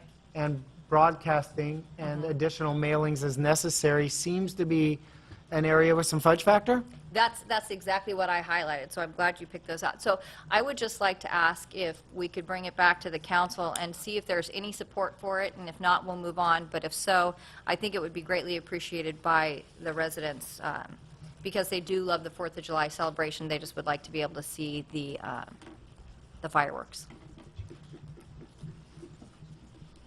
Okay, back to the council. Any other questions? Not at this point. Any questions from Councilmember Murphy, Councilmember Grose? No. Councilmember Yeah, I've got a Frazier? couple. Please. Yeah. I don't know who's more appropriate to answer these, the Republic or Consolidated or the staff, but so, I'm going through the spreadsheet and, basically for the community's benefit, what we're talking about here is this is $280,000 that was a part of our solid waste contract that Consolidated would invest back into the community. If you read through the staff report, there was some things that were important to the council when they signed this contract, and there was things that were supposed to be implemented. In our staff report, there is a matrix as attachment 2, and without getting into too much painstaking detail, there's a couple things that I'm a little bit unclear of, and I would just like to try and get a follow-up. When I look into the wording of the contract, which is in 6.03, it talks about what this public outreach thing is supposed to be. It lays the tenets and the narrative of what we are trying to do, and it actually includes some very specific quantitative numbers, and so I'd like to try to get into those just a little bit, get some questions answered, and again, as I'm talking, hopefully you guys can decide who would be best. If you look at the very beginning, it talks about this. It says, public education outreach programs shall be no less than $80,000 in the first year of service. And right off the bat, when you go into the matrix and you see how much was spent in the public outreach, even if you combine years 1 and 2 of the 280,000, if you combine years 1 and 2, you've got 66,000. And again, the contract states that we're supposed to be focused on 80,000 the first year. So is there a disconnect with our contract? Did we waive that responsibility within the contract, Stephen or city manager, and then maybe from Consolidated's perspective, why, just so I can get a better idea. Mr. Councilmember, I don't think we have waived that requirement. I think the hope, the way the staff report was written up in previous years, was that they'd make it up in future years. Okay, but when I'm looking specifically at the contract, it's called out as a contractual requirement. So I'm just, let me just make sure I'm correct on that. Maybe that was the staff report. Yeah, when I look at, and again, I got this contract online. I didn't see it in the staff report because I was on the road, but I also see LATV programming. It says the public education outreach program budget for the first year of service shall include a payment to the city for $20,000 for the purchase of cameras and equipment. LATV payment shall be made by January 1st. Did that happen? Okay, so we got $20,000. So was that $20,000, it's under the public outreach portion, but when I look at the schedule in here that shows the $280,000, I don't see it in the $280,000. So where is that accounted for in this outreach budget? Is it Attached to. 280,000 plus 80,000, or I'm sorry, 280,000 plus 20,000? I don't believe the 20,000 was included in that matrix. I didn't do the matrix, but I don't believe it was included in the matrix because it was for equipment. Okay, so again, it's a section of the contract that says that we're going to get 280,000. We have another schedule that says there's 280,000 accounted for. So what do we believe, the contract or this matrix that the finance person hasn't constructed?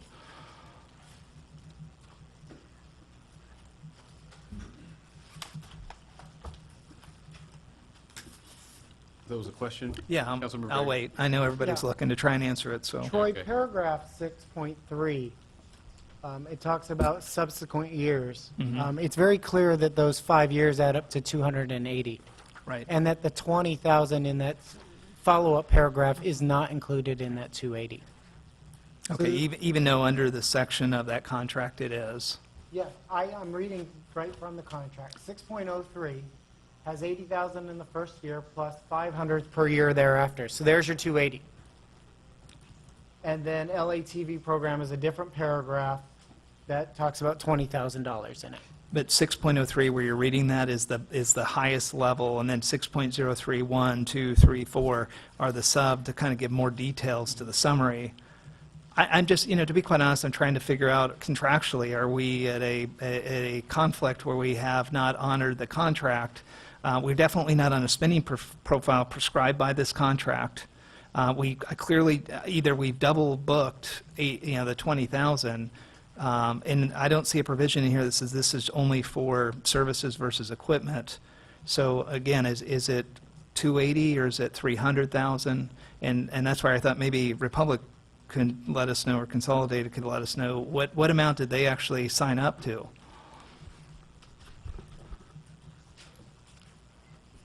Thank you, Mr. Hall.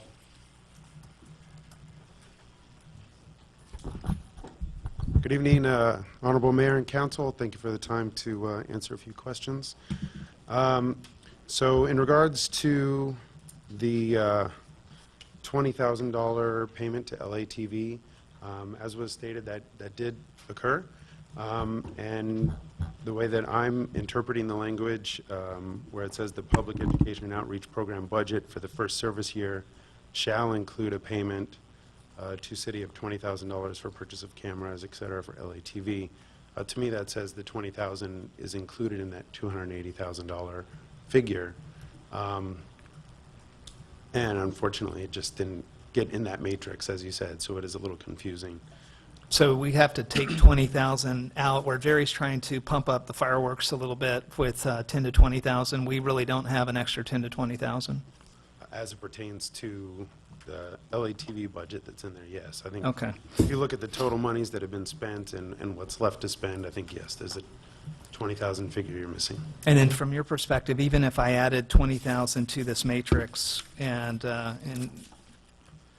was trying to find out my first year expenditure for the city, 26,000 paid in 2011, and the 20, it seems like we are disconnected at that level of the 80,000. Do you have an accounting where you actually did put in 80,000 the first year, or who's right on this one?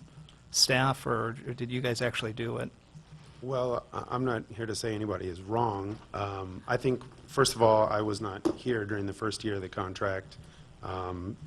Our former general manager, Russell Dix, as you know, is no longer with us. So unfortunately, I can't personally tell you the things that we did during that first year. I can go back and look and provide that information to you. I can tell you that since I have been assigned to the working with the city, I know that a number of things, like for example the big belly solar compactors, those we've talked about for a couple of years now, and it's just a matter of making those decisions on going back and forth on which models and where and all of those things. So that may have been one of the program dollars for the first year, and for whatever reason it, I mean, we're ready to go. We're ready to sign the check to get those in here when the city's ready for them. So there may be a number of things like that where, with the gumption of installing the new contract, that there was a lot of energy to get things moving, and then there's just a lot of process time to play those things out. Okay, so just to kind of go back, that is just one kind of example of the public outreach and education services. Part of this, like I said, from the business side, I noticed that in here, chamber catalog or directory, is this something, it looks like it's been unspent. Is this something where they've actually requested the money and you guys haven't paid, or we're supposed to pay? How does that work when we have an agreement for outreach and it involves another agency? What are the mechanics to that? Excuse me. Well, I think as far as the city's perspective, when you approved the use of those funds to go to that purpose, then that definitely gave us the direction that we needed to work with the chamber on those efforts. I believe the directory, there's been some changes as to that. I've had some meetings with the chamber CEO, and we've got some work to do there, and we're a chamber member and plan on being a chamber member, and we'll continue to sponsor events, and I think there's a few projects that we can work with them on. Bottom line is, whatever the council would like to see in this outreach program budget, you approve it, and we'll move forward with it.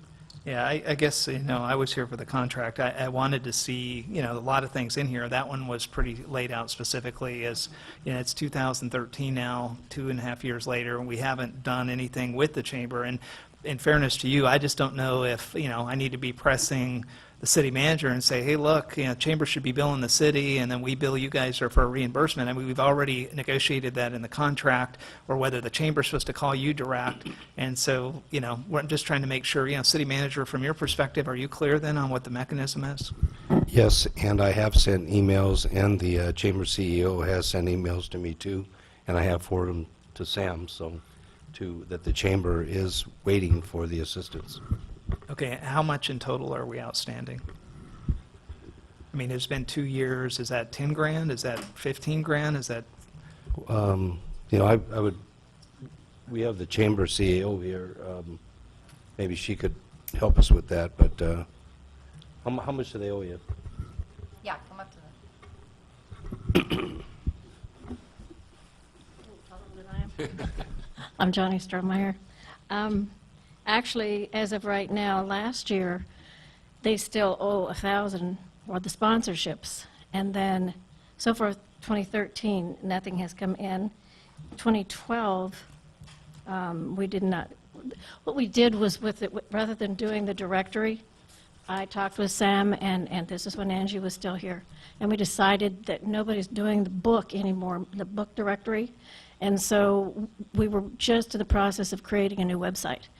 Talked with Sam if they would be able to support the website. And that worked really well, and Sam said, the only thing I would need is, because also down here where it says the recycling education, he said that would help us as well. So we put the button, as I had told him, on the front on our homepage. So that's already been taken care of. So it goes directly to their website on all the recycling information. So that being done, we went ahead and finished up our website, so that's where that 5,000 is. Currently, with the 2,500 sponsorship, they did 1,500 last year, so that would leave 1,000 left. So it would be 5,000 for the website, plus another 2,500 for this year, and another 1,000 from last year. So all in all, it's about $8,500. Okay. Okay. And yeah, no, and again, just directionally, I think what I'm trying to see is, one last question before I make the statement. City manager or Sam or anybody, if we don't use this $280,000 that we negotiate, what happens at the end of the term of the contract? Do we get a check for this, or does this go away? That's my understanding that the city, if it doesn't receive the funds in full, that it would get the remainder at the end of the day. Okay. Okay. I guess, my last comment would be, I know at the 4th of July, at the end, and I don't know what was going on, but I know you guys chose to not come out there to the base. And then, and then I was seeing the lack of kind of responsiveness on the funding, so I'm just concerned about the public outreach portion of this. In a totally separate matter, but related is, that contract we negotiated, we have citizens now that are getting a fee increase that you guys have unilaterally imposed on the city. And I think that, people now are looking at their trash bills again and going, what's going on? Did the city council increase my fees again on my trash? And then, when we're going through this education process, I quite honestly, the first thing I do when I get a unilateral price increase on any contract I have outside of here is I go back to the contract and find out, how's this vendor performing? Are they meeting all the requirements? And the first part on this agenda, item 6.03, where contractual language says that, you guys are going to be able to provide us 80 grand, I don't see it. And so, I feel that in this section we need, and then I'm a little bit unclear in the recording of, we have a spreadsheet that doesn't really accurately map over, so how much more of that spreadsheet is accurate? I think staff needs to go back and take evaluation of the compliance that we have in this portion of our contract of whether we're on track or not. Okay, we will do that. We're talking about that, working that out. Okay, those are all my comments. Thank you. Thank you. So, any other? Well, I have some.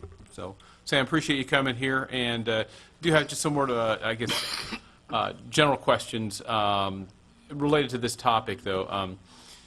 How many cities, just kind of that you're aware of, that you have this type of an agreement? Where we have a dedicated amount. Right, a articulated amount baked into the contract, as we do in the 6.03. How many other contracts do you have like this? It's not as common as you might think. And so my familiarity. But your company, I'm sure, like a lot of other companies, philanthropically provides in-kind services as well as direct monetary for whatever it is that is the passion or the need of the communities that you serve. No doubt. Well, in every city that we operate in, we're involved in the community. We certainly do outreach and education to the community with newsletters. We get involved with the chamber. We sponsor and community I'm sure, organizations and nonprofits, provide free trash boxes, all that kind of stuff. Right, and I'm sure your level of both monetary as well as in-kind services would ebb and flow given whatever the situations are in terms of your company's finances, right? I mean, you're just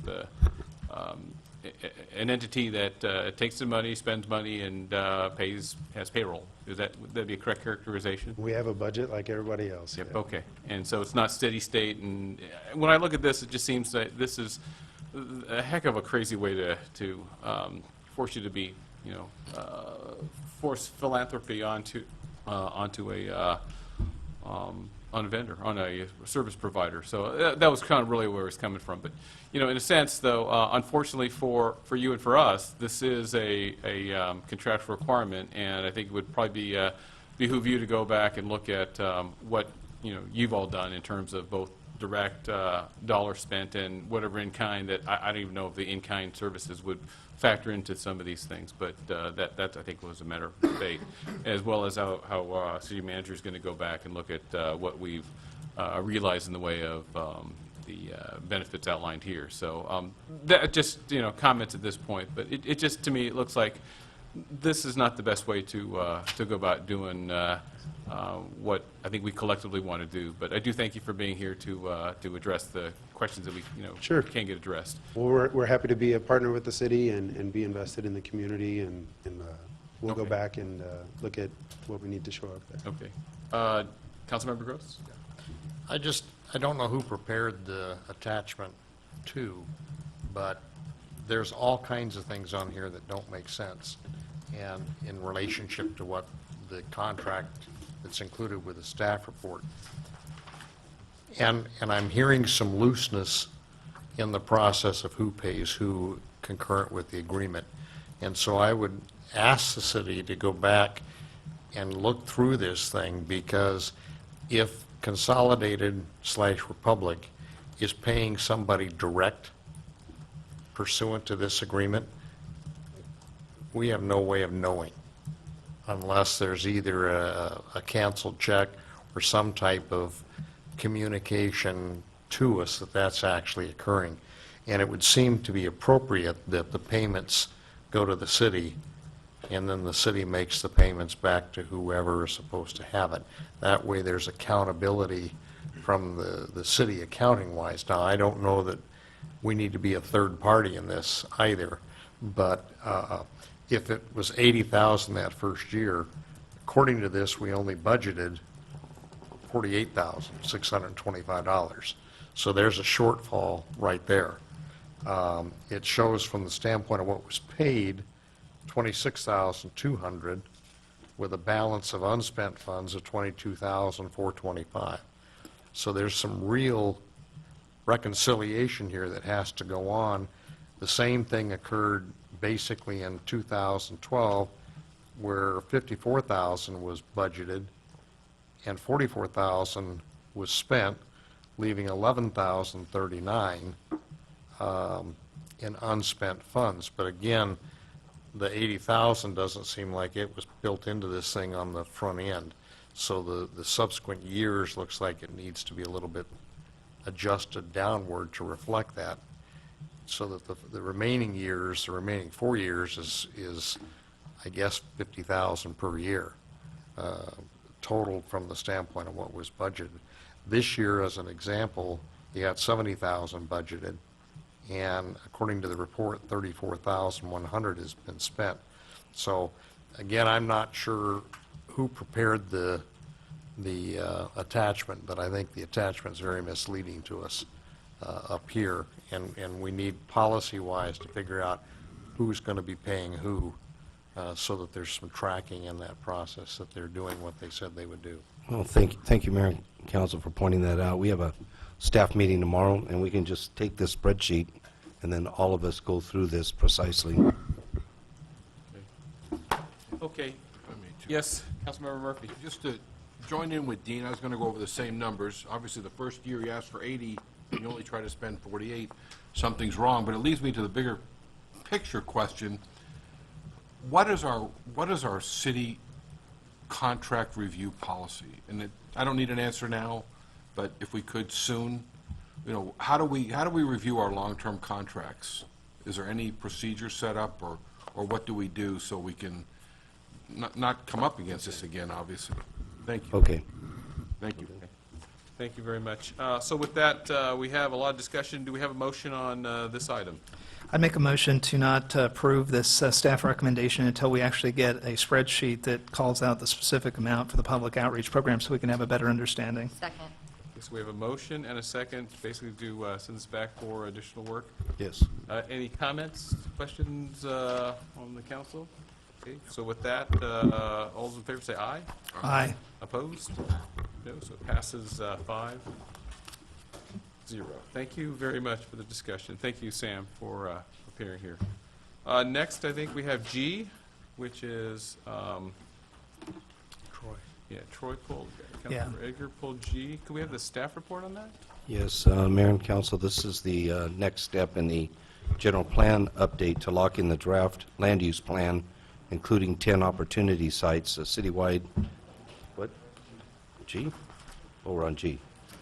Okay, I thought we were going to that one. Oh, this is on the reject all the pool project. The construction bids were open for the pool project, and one bid was received from the commercial pool system from Costa Mesa with a total bid of $210,108. The bid significantly exceeds the appropriated construction budget of $80,000, and the bid amount exceeds the appropriated construction budget for this project, and staff recommends that the City Council reject the bids. Recommendation is to reject the bids received for the construction of the pool project and authorize the city engineer to re-advertise for bids to construct the project at the lowest cost to the city. Mayor, I pulled this item. I went back through my notes. I actually spent a quality time earlier today with Steve and the city manager, and I'm actually okay with the answer that I got, so I apologize for pulling that, and I'd like to go ahead and make a motion to move it unless there's any other questions. Second. Motion second. Any other discussion on this item? All those in favor say aye. Aye. Opposed? None? So passes 5-0. Next item that was pulled is K, the appropriation of $7,000 from the cable TV reserves for H. Oh, I'm sorry. That's okay. Okay. There were several pulled. Amended salary resolution for non-represented employees. Staff And report. again, I don't want you to go through the staff report again. No. It's merely just to be consistent with my vote, that's all. Right, well, we're actually going to ask that this matter be pulled this evening. Oh, okay. Right. And we say pulled and no action on this one then? Yes. Okay, so pulled and no action on H. Unless there's questions. Okay, with that, move on to K now. So the appropriation of $7,000 from the LATV Cable Fund reserves for the purchase of equipment. Staff report, please, on this Yes. one? Each year, cable TV, LATV films and broadcast local athletic events in addition to city council meetings and other city events. The equipment has been used, included a piece of equipment called a TriCaster, which is a computer program specifically for video production and live internet streaming. This TriCaster has been in disrepair for quite some time. Since the football season was fast approaching, it was taken in for repairs and was found it would be more cost-effective to purchase the new equipment, and the recommendation is to approve the appropriation of $7,000 from the LATV fund reserves. Mayor, I'd argue that we already addressed this in the warrant. But if you want, I'll make a motion to disapprove it and go for the second time tonight, but, yeah. But hang on, is that correct, City Manager? It was addressed in the warrants? I think that's a different item. The warrants were the repair, I believe the repair action. This is the actual purchase. It was in there, wasn't it? Same thing, right? It's basically a budget appropriation that we're asking for here. Oh, that's right. This is a budget appropriation because Thanks, Ed. we didn't budget for it because, Voted no. well, you know, we could have and we had talked about putting in a figure this year, but, you know, there was conflicting figures, so our thinking was that when we didn't know what equipment was going to be needed, and that's what it needs to be as the finance director said, interim finance director, an appropriation to establish appropriation amount for this. So this was, again, approved by the commission, the TV commission? Yes. Thank you. So back to council. There's a one no vote on it, but, yeah. So any questions on this one? I think this is more functional than anything else because the budget under Fund 28 did not include anything for capital. And that's what this is basically for. Right. So I'll move approval. I'll second. That's right. So motion is second. Any further discussion? I do have one more. I'd like to request staff to make sure that the original TriCaster that went out to Pasadena be returned to the city so that we can take a look at it and see how critical that particular unit was. Normally, this repair has gone to Texas, and for some reason, it wasn't sent to Texas. It was sent up to a company in L.A., which is where we purchased the other one from. Okay. I'm not suggesting that there's anything going on, but I'd like more details in terms of what was happening since we were kind of pushed to get this done. Okay. Dean, if I can weigh in on that, I think it's because we met a couple of times and were not able to come to any kind of agreement on what we wanted to purchase. So instead of going with Texas as we normally would because we were down to the wire and no decision had been made, I believe is why we went with the facility in LA, but I could be wrong, but just food for thought. That seems to be my recollection, That's what I too, thought I in the read. time. Okay. So we have a motion, a second. Any further discussion? Okay, all those in favor say aye. Aye. Opposed? No, and I just, again, I just want to be consistent that I'm voting no on the process, and this is the appropriation side. I voted no on the payment earlier, and I just want to be consistent. Thank you.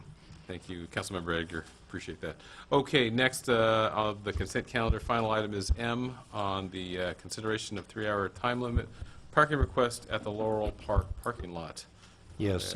Mayor Pro Tem Graham-Mejia, pull this report, please. Oh, yes. Laurel Park parking lot holds 24 cars and has one driveway entrance on Bloomfield, just north of Catella. Recent area construction activities has resulted in a full parking lot at all hours during the day from area employees, making it impossible for residents to use the parking lot. To allow residents to use the parking lot during the day and evening is proposed a 3-hour parking time limit 7 days a week, and the recommendation is to adopt the resolution. And anytime you drive by there, it's really impacted. There really isn't any parking now for the residents all hours of the day. Okay, thank you. Questions of staff? I brought it forward, Mayor. Okay. My question is, it's actually twofold. In the past, at budgetary times, I've asked, I believe it was back when Angie Avery was our city manager, it talks in the staff report about how narrow it is, that you actually have to enter a parking space in order to back up to exit. And I had talked at the time when we were going to be repaving it about maybe extending it a little on each side so that we can enlarge the parking lot so it would make it a little bit safer, because it is extremely difficult. Anybody who has a child, a lot of parents will use that to park their car there, walk over and get their little kids and walk back, and it's extremely difficult. And if there haven't been a lot of accidents there, they're near misses quite often. So with regards to this 3-hour, I'm supportive, but I was wondering, is there a potential that we could do this for 6 months to see how it's received by the residents?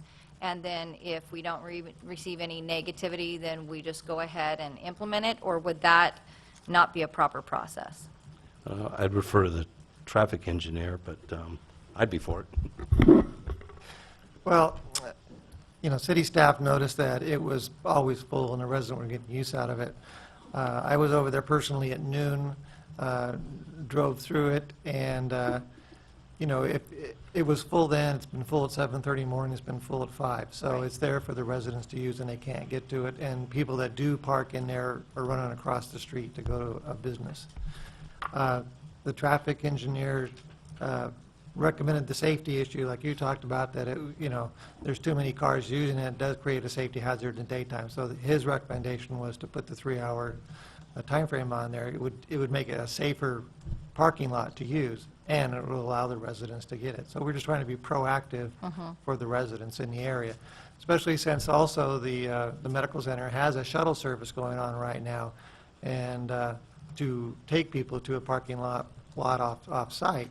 And they're doing a good job on other shuttle services they have in the area, too. So I think there's just a few workers there that are not wanting to do that or run out of time, and that's where they're trying to park. Okay. Well, I don't see how the 3 hours would promote safety, but I'll trust the experts as to, their expertise on that. What do you think about potentially doing this for 6 months, and then if we don't receive any negative feedback from the community, then implementing it as ongoing? And the only reason I ask is because at that point, we can just discontinue it, as opposed to if we implement this and then we receive a lot of negative feedback from our residents or the people who are using that for their children, then we have to go through the whole process over again. So I was just wondering what you thought about that. There's nothing wrong with putting a time frame on there. We were kind of considering that once all the construction is gone, then it would be a good reason to bring it back and remove it and Right. have it back the way it was.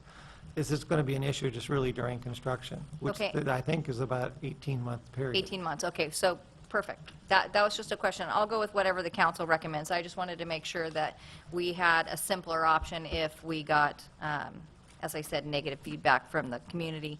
And I would like for the council, moving forward for the next budgetary meeting, to entertain the idea of expanding that parking lot just a little bit on each side. I don't think it would impact the trees. I feel like they're far enough away, and it would make it a lot larger area and more safe for people to enter and exit. And I just think that's to our benefit. Okay, thank you. Other comments, questions of staff? Troy? Yeah. So the Traffic Commission didn't have a meeting this month. So no business. This looks like a Traffic Commission issue before it comes to us. Why aren't we using our Traffic Commission? This seems to be an urgent matter, and so that was the reason why it didn't go. We did consider that, but with the construction, they're just taking up all the parking that the residents aren't able to use, so that's why we did this. And the staff report talks about it's a temporary issue, it's a hospital thing. If I was going to support it, I'd support Jerry's perspective of temporary, but I mean, have we tried to post signs saying no hospital parking? I mean, before we get to actually a reaction to a temporary event called construction at the hospital, what have we done to actually try to address this from the parking lot? Have we posted signs, have done anything before we get to changing a policy for 3 hours and, and potentially affecting, our citizens that are going to use this for the next years after? We have not done anything temporary notification on this. So it's urgent enough to bring it here, but not urgent enough to put temporary signs up.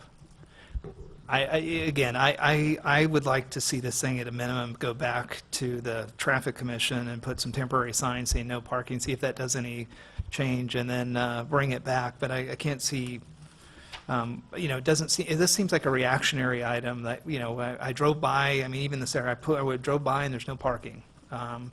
Usually that type of issue is a citizen comes to the Traffic Commission and says, I really want to put something on the agenda, and somebody in the commission, citizen appointed, says, I'm going to champion that. I don't know. So that's where I'm at with this. Thank you. Thank you, Councilmember Egger. Councilmember Murphy. I actually would like to take Troy's idea a different way and include it as part of the 3-hour parking, to post the signs that say for park use only or no medical center parking, whatever they feel is best. Can we prohibit people from parking there? It's a public park, right? We can prohibit them from parking there, Todd? No, we cannot. That's why I think the 3 hours makes sense for at least 6 months to give it a shot. Or if you like a different time frame, if that's the will of the council. I just know as a parent who used that parking lot to have access to my child before and after school, it's already very, very small, and if we have people who are taking up spots and are occupying them all day long, that it just exacerbates the problem for the schools. So I would be supportive of moving forward with it, but for just a smaller amount of time. Sorry, Jerry. So, Councilmember Grose. To the staff, do we have any 3-hour parking restrictions anywhere in the city? We have 20-minute parking restrictions and 2-hour parking restrictions. 3 hours, we don't. 3 hours was picked as long enough to get through a game, baseball game or a soccer game, but we didn't want to do it 4 hours because that means workers could come out at lunch and move their car and not be in the same spot. So we figured 3 hours was a good combination. I'd question why we're using 3 hours. Consistency around the city, we have 2-hour restricted parking around the hospital, specifically to address those kinds of issues, people using medical offices around there as one factor. Having served on the Traffic Commission, also came away with the idea that, frankly, we can put green curbs throughout the city and it won't make any difference, because we don't have any staff assigned to go around and chalk tires and go back 2 hours later and issue a citation. We have a person that goes around and follows the street sweeper when the street sweeper's out and issues citations, but we don't have staff to go around and chalk tires, and we don't have staff to go back 2 hours later assigned to issue tickets. So it becomes a voluntary compliance when there's a green curb or a sign marked 2-hour parking. And I agree with the others up here. I think we've got a good relationship with the hospital. If we know for a fact that it's construction people that are parking there and leaving their vehicles all day, then we should be working with the hospital and through their contractors to somewhat deal with that. If they're getting in there early in the morning, it ought to be easy to detect in that process. And I would be opposed to creating a new 3-hour parking ordinance, which would have to be done in this particular case. I don't know if it's part of this project or not. And I would favor, again, if it's construction crews that are parking there. Well, I never said it was construction crews. It could be employees of businesses, it could be other. They're not construction vehicles parked in there. They're average day sedans and stuff like that are parked out in there. What businesses are adjacent to Laurel Park? I mean, are they across the street? They're crossing Bloomfield going on the west side of Bloomfield. Is the ones where I saw like 3 or 4 cars in there in the hour I was in that came and went. That's where they were going. Okay, I'm at a loss because there's not that many businesses over there from the standpoint of We employees. have a whole hospital site. Understand that. If it's the hospital employees that are doing it, and I've seen hospital employees using our city lot over on Pine, going in and out. This is an issue that really needs to be addressed with the hospital staff to make some more punitive things about using their shuttle. A lot of them are. May I add? I've spoken with the management of the hospital, and they are supportive of this. They have made every attempt to try to get their employees to use the shuttle service and park down a ways off of Catella. However, they don't have the ability to force that. So they are actually very supportive of us creating this restriction for the park. Okay. And I go back to what I said before. I think 2 hours is sufficient. If that's what we're trying to do, that we ought to just do it as a 2-hour zone, post the signs. Those signs are pretty stock, and we may even have some in the shop over there to do, I don't know. And again, it's going to be people cooperating rather than citations because we just don't have the manpower to go out and do that. Thank you, Councilmember Grose. So with that, I guess I'm going to side with Councilmember Edgar on the Traffic Commission. And not to say that you didn't do good work, City Engineer. I understand that, and I can understand the urgency of this. But I would like to see this go to the Traffic Commission before we deal with this in this body. You know, hear Councilmember Grose talk about 2 hours versus 3 hours. I understand the logic of 3 hours, but we do have a commission here in place. Let them weigh in on this one. There is the body. We didn't have the meeting last month, so I would be supportive of sending it back to the commission and perhaps, you know, since it is urgent, not wait until the next meeting and see if there's an ability to get a quorum to have them deal with this to be brought back here if the staff believes it's such a urgent matter. But all that said, I can only imagine the impact again when you displace people from their cars and have to shuttle. I know it's not the most comfortable thing, so people are going to behave in a way that they can get away with things, so I do understand that. But with that said, I think I would not want us to engineer the solution. I'm not going to doubt what you have, but I do want the other body to look at it, and that would be the way I would weigh in on this one. So with that said, any other, well, do we have a motion for this item? Mayor, is that a motion that you just made? I did not make a motion. Okay. If you wish to make a motion, I'd be happy to hear it. Can I have a point of clarification? Sure. When is the next Traffic Commission meeting if you're unable to get a quorum for a special meeting? They are the second Wednesdays of every month. Okay, so not until next month would we be able to do it if we can't get a quorum. And here's my thing. October 9th. October 9th. It's going to impact the schools and the people who are using those parking lots for the schools.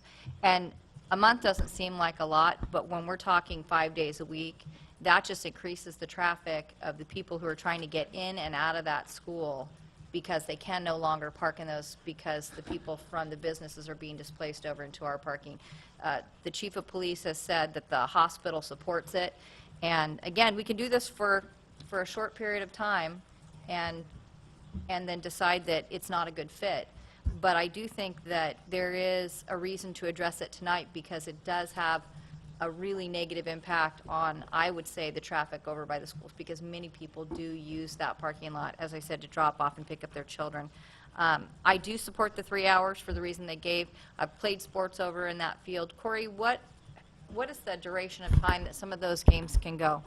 A lot of the games will go an hour and a half easily, and then with time to warm up ahead of time, and if they're staying late to talk to their friends or that sort of thing, it could easily be over 2 hours. So that's why we agreed that a 3-hour mark should allow most, if not all, the games to get through. There may be a couple of issues with officials, and if there's a reservation for an entire day or something like that, that the designee from that organization that may be there a part of the day, just reminding them to park on the street shouldn't be an issue because it's just a select number of people. Right.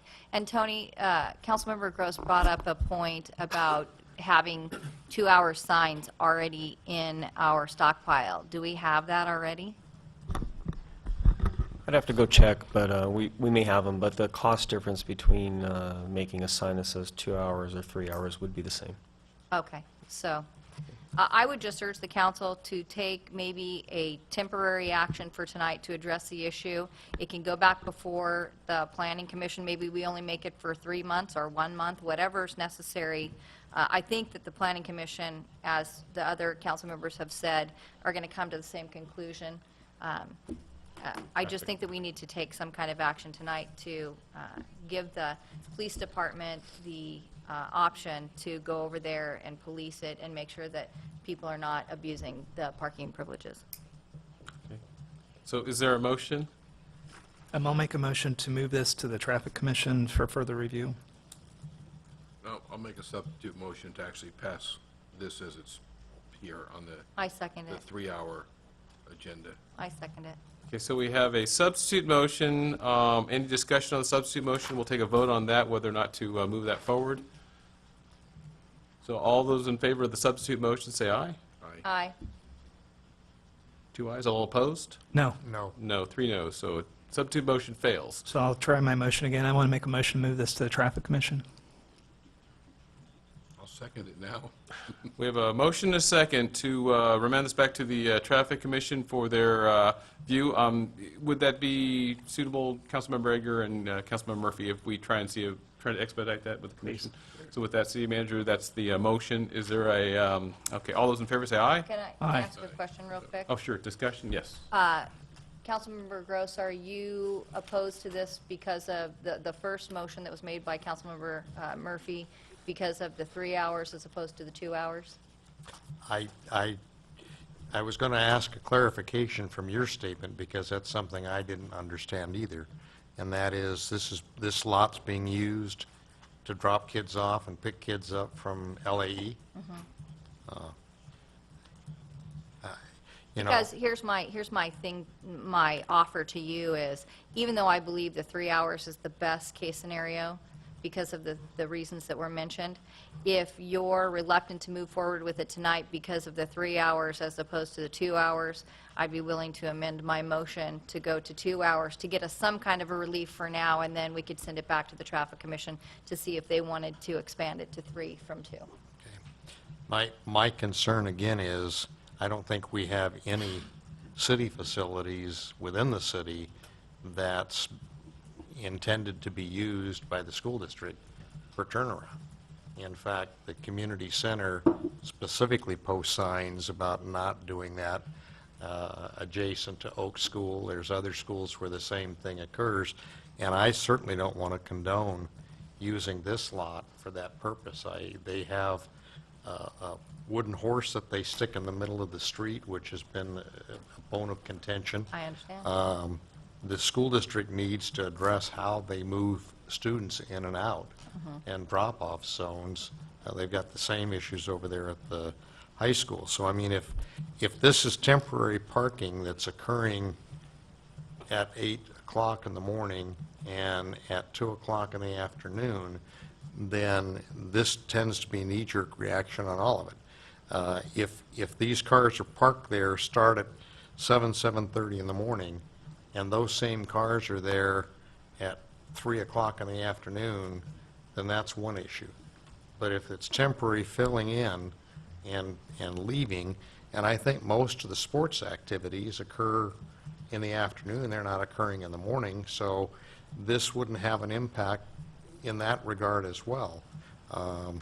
I favor the 2 hours, but I mean, I think there's more issues here, and I tend to figure sending it back to the Traffic Commission, but I would like staff to make sure that, you know, I see no need to create a new 3-hour zone someplace from the standpoint of parking. Okay, my clarification's good. Okay, so we have a motion by Councilmember Egger, second by Councilmember Murphy to send this back to the Traffic Commission. All those in favor say aye. Aye. Opposed? Passes 5-0. Thank you very much. So, Greg, please do all haste and get this moved out, and then, you know, see if there's something that we might need to do on this one as well. Yes, I made a note of that for our staff meeting tomorrow to get on it right away. Thank you. Okay, seeing the hour is a bit late, I'd like to propose we take a 5-minute recess. Is that okay with the council? Sure. Okay, so with that, we'll take a 5-minute recess, and we'll be back, well, probably by 8:30, the way it works around here.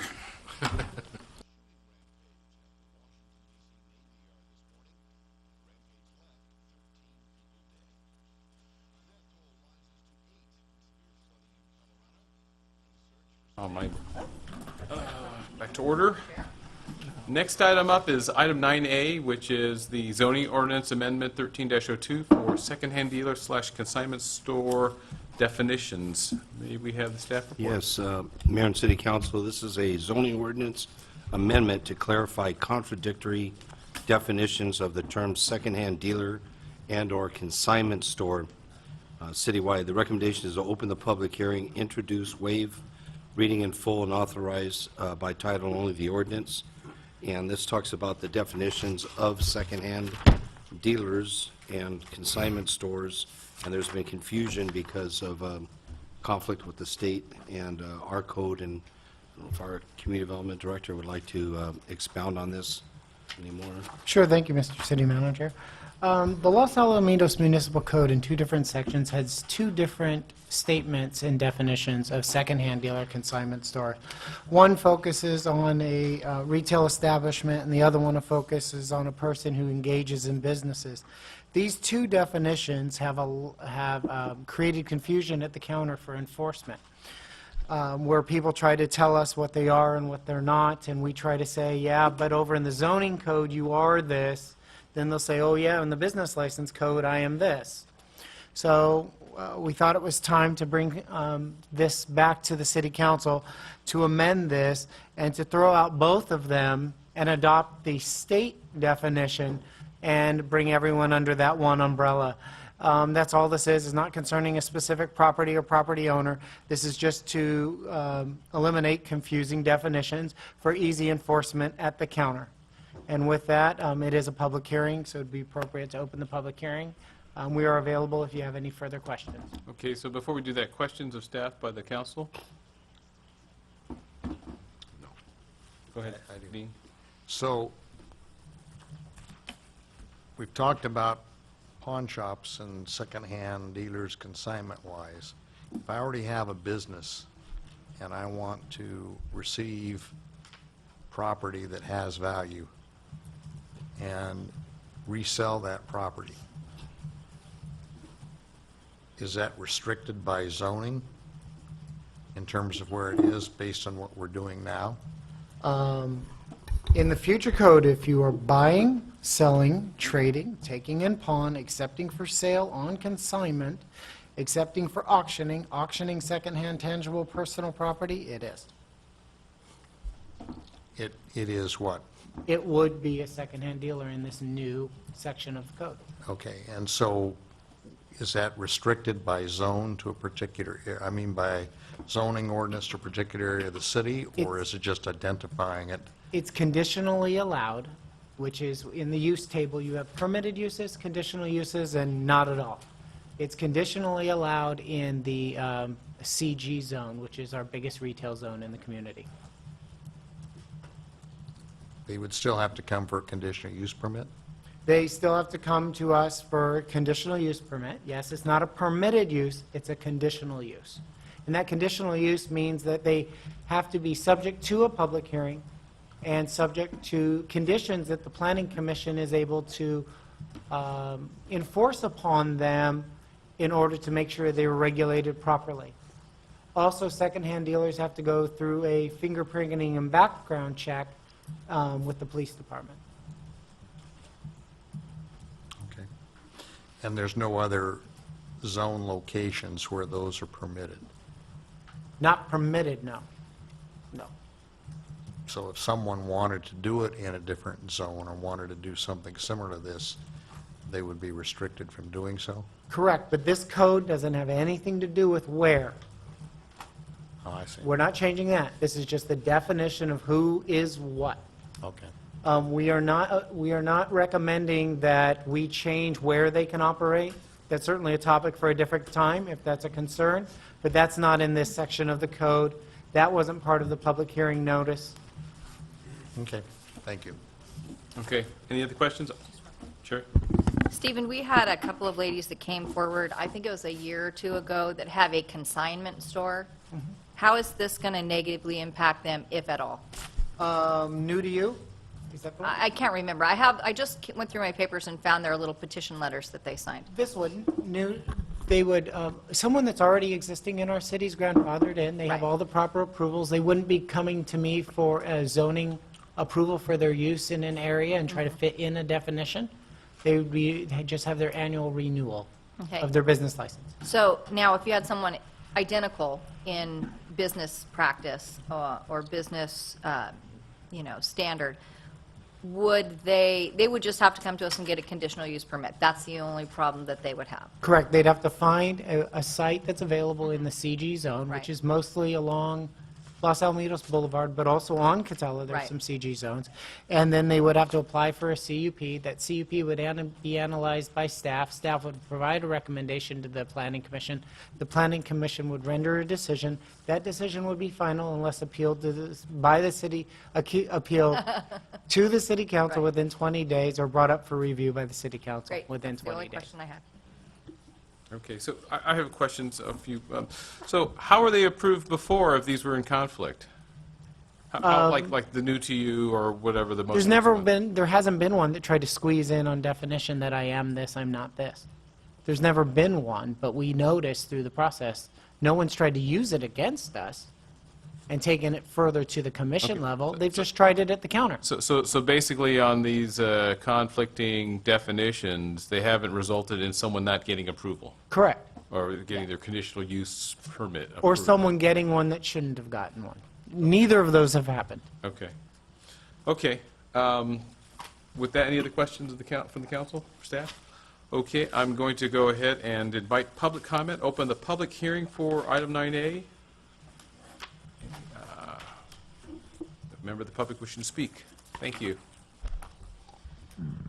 Shelley Henderson, I have a question about businesses like the thrift shop for Precious Life and Grateful Hearts. Will this definition impact at all on how they operate? Not previous approvals, no. And they've both been approved already. One has been around for a long time, and the other one was Oh. recently approved about 2 But- months ago. Yeah. Okay, 2 months ago. That's what I was looking for. Are there any other public comments? Okay, seeing none, we'll go... One clarification for staff. Okay, we'll go ahead and close the public hearing portion. We do have back here to the council. You have a question, Councilmember Grose? Yeah.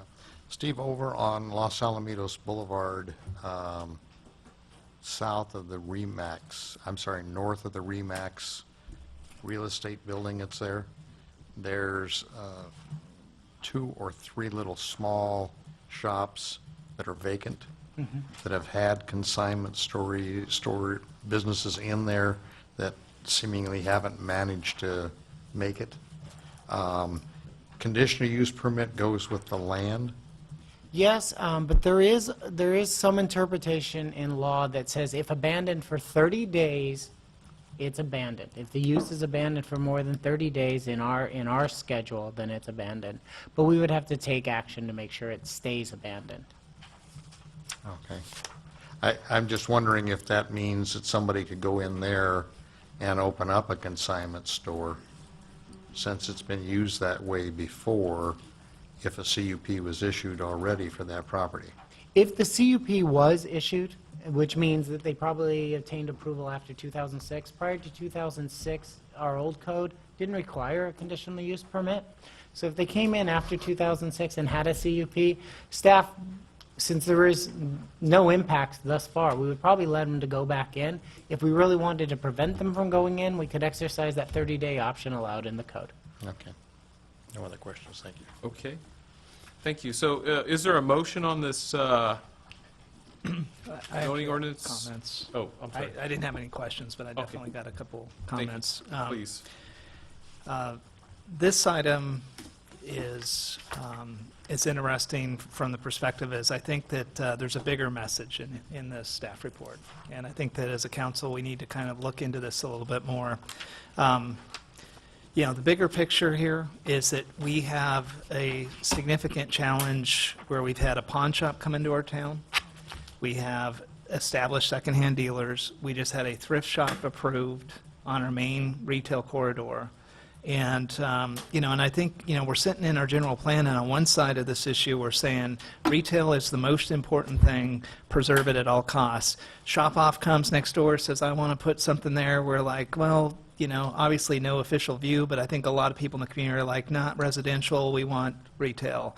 But the first time that a thrift store comes through, especially if it's related to a charity that's super popular in our city, like Precious Life or what is it, Grateful Hearts, you know, we jump on it and we move past the principle and the policy that thrift shops, you know, I guess are okay even though they don't generate $1 a point of sale.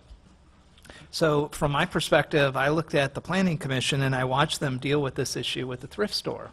Now, this item didn't necessarily, the nexus isn't to hear from that, but it definitely is a definitional issue that they had to deal with. They had to deal with it at Play It Against Sports, same issue. And so what I see here in the staff report is staff is saying, look, I think the council is sending an unclear message to staff. On one end, we're saying it's all about retail. We're saying, you know, the 10 areas of our general plan that we're looking at the end, retail comes first. And the first transactions that make it through our planning commission, which is the, you know, the Grateful Hearts, for if we take a 10,000 square foot piece of property on prime land next to one of the most successful restaurants we have over there, the old Tilo Auto shop area, and we turn it over to a thrift store. And so we got to kind of define what type of, you know, business development are we really trying to do in the city if we're going to start to not be consistent. If in the general plan retail's most important and now we get to zoning and we just throw that out in a planning commission and go towards that. Now we get this item, and this item says, look, if you look at secondhand dealer definition, it has two impacts. The first side is it impacts the business license. How is a business qualified? Do you remember when we dealt with the pawn shop, you know, in a draconian way, we actually, we collectively looked at the pawn shop and we said, you know, I'm not sure that's a use we want, especially by our middle school here. So we had the police do an evaluation of the fingerprinting process and the custody tags, and we said, you know what, if you want to do a pawn shop in their city, we're going to impose a fee of $22,000 a year to do business here to pay for the part-time of a police officer. And, you know, the pawn industry actually looked at Little LaSalle, 34th smallest city in Orange County, very smallest compared to a lot in the state, said, you guys aren't going to really set a precedence to start almost punitive zoning as it comes to stuff like this. But again, the nexus to this, to stay focused on the Brown Act issue that I'm on the item and it's the agenda, is this is a thrift store that, and this wording here talks about secondhand dealer. Secondhand dealer is in the pawnbroking ordinance. We are looking at this and we're saying, look, what does this really do? And to me, it does two things. I said there was two components. The business license, how does a business get charged when they come to our city? And the second part of it is, how is it zoned? You know, the permitted use versus the conditional use. Does this deal with both sides of it? And when you look at this, the answer is yes. By switching the definition to be more clear to the business and professions, or the state definition of this, what we're doing here is we're making it tougher for thrift stores to come into the city. That's the message that I'm seeing here. By making the definitions consistent, consignment no longer slips under and can go anywhere. They have to go through a conditional process, and this and also the CEQA requirement. You can't go in and say, I'm going to be categorically exempted. It requires the Planning Commission to contemplate now, do they actually get categorically exempted from that process? To me, I think this is I'll be quite honest, as a business-focused guy on this council, I think this is the right move for us to make. But again, I'm concerned that we are sending kind of a choppy or an inconsistent message to the Planning Commission, because clearly the Planning Commission either loves thrift stores now and doesn't care about point of sale, and we're not being consistent, or we're not paying attention at the council level and elevating these things back. So I don't know. I'm very concerned what I see here. I think that this is you know, Stephen and your whole team, thank you for bringing that to our attention. But I think, you know, I'm curious. My question veiled in all of that is the council providing good policy direction where we seem to be inconsistent on the general plan? Now we're going to go and piecemeal fix this thing on a secondhand dealer definition. Are we being consistent with what we really are saying we want as a council for the policy of our city? That's the question. Mayor and City Council, if the council so desires, you could refer this concept to staff to study and come back with a report with maybe some other concepts or recommendations at the next meeting to address this matter, because it sounds like it is of a serious concern, especially where the last such use is going, where it used to be T-Lowe's and Hockeytron. Anyways, if you would like to refer it to staff to just the concept to study and come back with a report and recommendation, we could do that. Can I just, I mean, a follow-up, I mean, specifically, I guess I didn't get my answer to my question. Does the city council need to provide clarification? Are we being inconsistent? In the general plan, our biggest project ever, where it's all about retail, we have people protesting because we're taking a retail-only perspective, and the first couple projects out of the chute, you know, we got to Play It Again Sports, and we've got now the thrift store, and we're doing the blackout bingo card on the boulevard of putting in, you know, shops that aren't going to generate the most amount of point of sale. So are we being consistent on our policy? Do you guys feel that you know, you don't need the Rubicon to try and figure out what our priority is?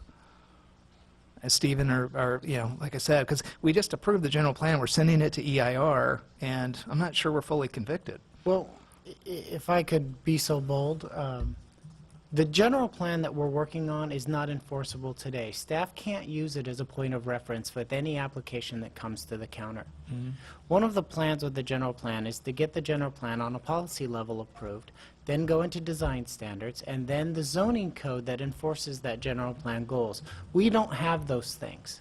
Until we have all of those tools in our toolbox, we will be bringing you Band-Aid cures to make sure we can prevent things in the meantime. It's not to say that council's giving us the wrong direction. Mm-hmm. It's to say that these types of things it's a big truck to move at once.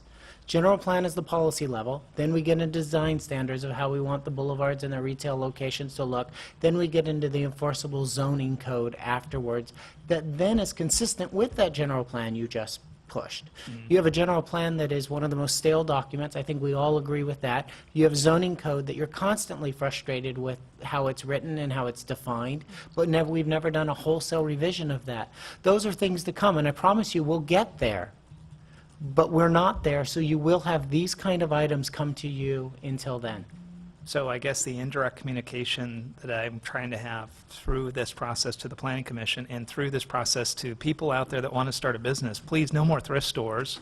let's focus on point of sale. If that's really what we care about, I think we need to be more consistent with that. And through this policy, I think that this Band-Aid fix is actually, again, staff's way of saying, I think you guys need to be consistent with what you're saying, and since you're not going to say it, that's what I think you're saying anyway. So that's all I have, Mayor. Thank you. Thank you. Okay, so back to council. Is there a motion on this zoning ordinance amendment? Well, you had the opposition. Do you want to table it? I'll go ahead and move approvals. Okay, we have a motion. I'll second. We have a motion and a second. And it's basically to waive reading and, I guess, accept the ordinance change. So, introduce the ordinance change. So, Carrie, City Attorney, would you mind reading the ordinance? I think you mean the Title, yes, yes, please, title. This is resolution number 2013-13, a resolution of the planning of the city council. Ordinance number 13-06. Yeah.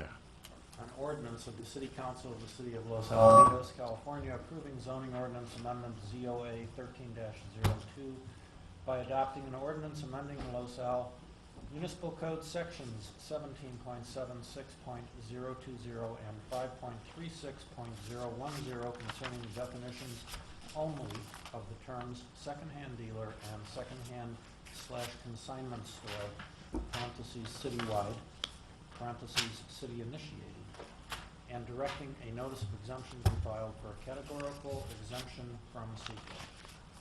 Thank you. So that is the motion. Any other discussion on this? Yeah, a question. Yeah. I'm going to try one last thing. Any possibility of putting into the motion an advisory item to the Planning Commission that says that we really need to take a look at our consistency of what we're doing as it pertains to thrift stores, secondhand dealers, and just, again, it's an advisory. They can sit back and go through and say, hey, look, you know what, the council is all about retail, and we seem to be approving thrift stores with no point of sale. Something seems to be disconnected. If I'm the only person that feels this way, then I'll just vote no to make my point. So the maker of the motion, there was a request on this. I'm not sure. To include that as part of the motion, I think muddies things up. I think it's perfectly good to add that we direct it to staff to translate that information to the Planning Commission, because it really doesn't have relevance to the actual ordinance that we're trying to adopt. So how does that, I'm with you, and I actually can almost support that. How mechanically does that happen? Does that become an agenda item on the Planning Commission? Can I ask a question? Well, hang on, one thing at a time. I'm sorry, Mayor Pro Tem. To Council Members Edgar's desires, and you have a comment. Mayor and Council, my recommendation would be similar to what Councilmember Grose is direction given to staff to place it on a Planning Commission agenda and vet it that way. Be okay with that. Mayor Pro Tem, you had a... Yeah, I think that we shouldn't, my opinion, the people who sit on the Planning Commission, your wife, very, very intelligent. We've got a lot of people who can think for themselves, and I don't know that we want to, as council, be directing them specifically. They looked at the item with regards to the thrift store that you're talking about, and they felt comfortable approving it. My thing is that the community is made up of a lot of different things. There are businesses, yes, but there are also nonprofits that do a great deal for the community members who live here, especially in times when they're struggling. The thrift store that's being discussed is not your standard thrift store. It's a very high-end thrift store. And really, with that building, there has been a huge amount of turnover. Nothing has stuck. And so I would rather see a business in there that has longevity, and we're not having a consistent turnover in that building sitting vacant like we do many other business or many other office buildings or storefronts along Catella, some on La Salle Boulevard, as Councilmember Grose was saying. I think you have to take everything into consideration, and I think that a city's made up of a lot of different things, and it's not just retail. And I understand where Troy's going with that, but personally, I don't want to give that kind of a very specific direction to the the commission members, because I think we put them on that commission to be another set of eyes and ears, and they have their own thought process. I don't think we need to be guiding it for them. That would just be my input. Okay, thank you. So with that, we have a motion and a second, and any other discussion? Well, Go ahead. I'm unclear then. Is there direction or not? We have two people that don't agree. I just want to make sure I'm clear, because I want to support this, but I want to make sure that we get the direction to the Planning Commission if possible. Okay, so, Well, I'm trying to keep it clean, like Councilmember Grose said, so if, because the city manager said that, look, we can do it if, you guys just give us direction, we'll do that. So, is that what we can do, or what's going to be the deal? And my, just to clarify, would be to study, not to direct the planning commission, but just to study it. Okay, great. I'm in support of that. That's fine. so, well, okay. But So, when you're introducing an ordinance, you should just introduce the ordinance. correct. Right. If you want to have an additional request, it sounds like there's a sense of the council anyway, that'll happen anyway. Okay, Right. okay. So to keep things clean, the ordinance, there's a motion to accept the ordinance that was introduced and read. That is the motion. It has been seconded, and then I think we have some other unfinished, somewhat tangentially related business. But with that, all those in favor of the motion say aye. Aye. Opposed? None? Okay, passes. Thank you very much. So with that, I guess to city manager, we'll probably see something back here then to kind of wrestle with. Is that kind of the expectation? Councilmember Egger, is that? Well, I'm hoping it'll be a dialogue-only discussion, no direction, but with the Planning Commission as an advisory, hey, we talked about it, no action required for the Right. Planning Commission. And then whatever the recommendation would be, one way or another, it would ultimately come back to city council. I'm still not sure of the mechanics, okay, but if it's clear to you two, I'm glad. Okay. They'll be discussing Okay. it just in general. Yeah, thank you. Okay.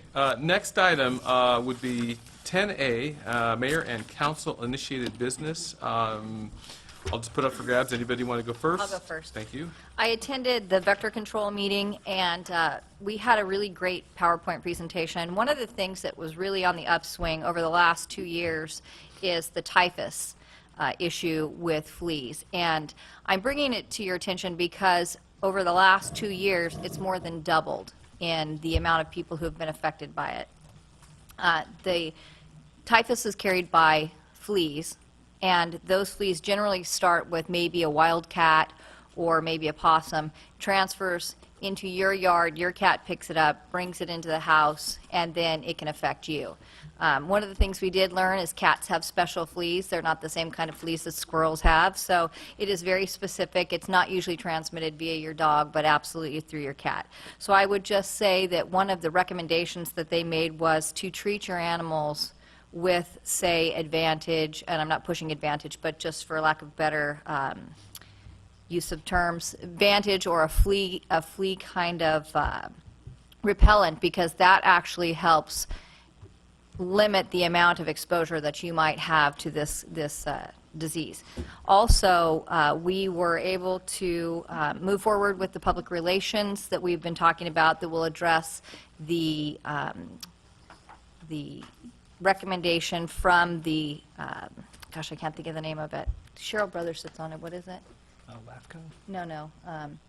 The League of Cities? No, never mind. Okay. Anyways, there were some recommendations put forth for the district to make sure that the people who are paying into it via their property tax are knowing what that district does and how it serves them. And so the public relations is taking many steps to make sure that we get the word out that Vector is there, it's there to help, and if you have problems with mosquitoes or red ants, or if you have some kind of typhus-related issue or West Nile virus, those are the people that you can contact to get general information. Very, very informative. Their website is top of the line, and there are lots of different areas you can click on to get general information. So I would recommend that you do that. I attended the festival over at St. Isidore's.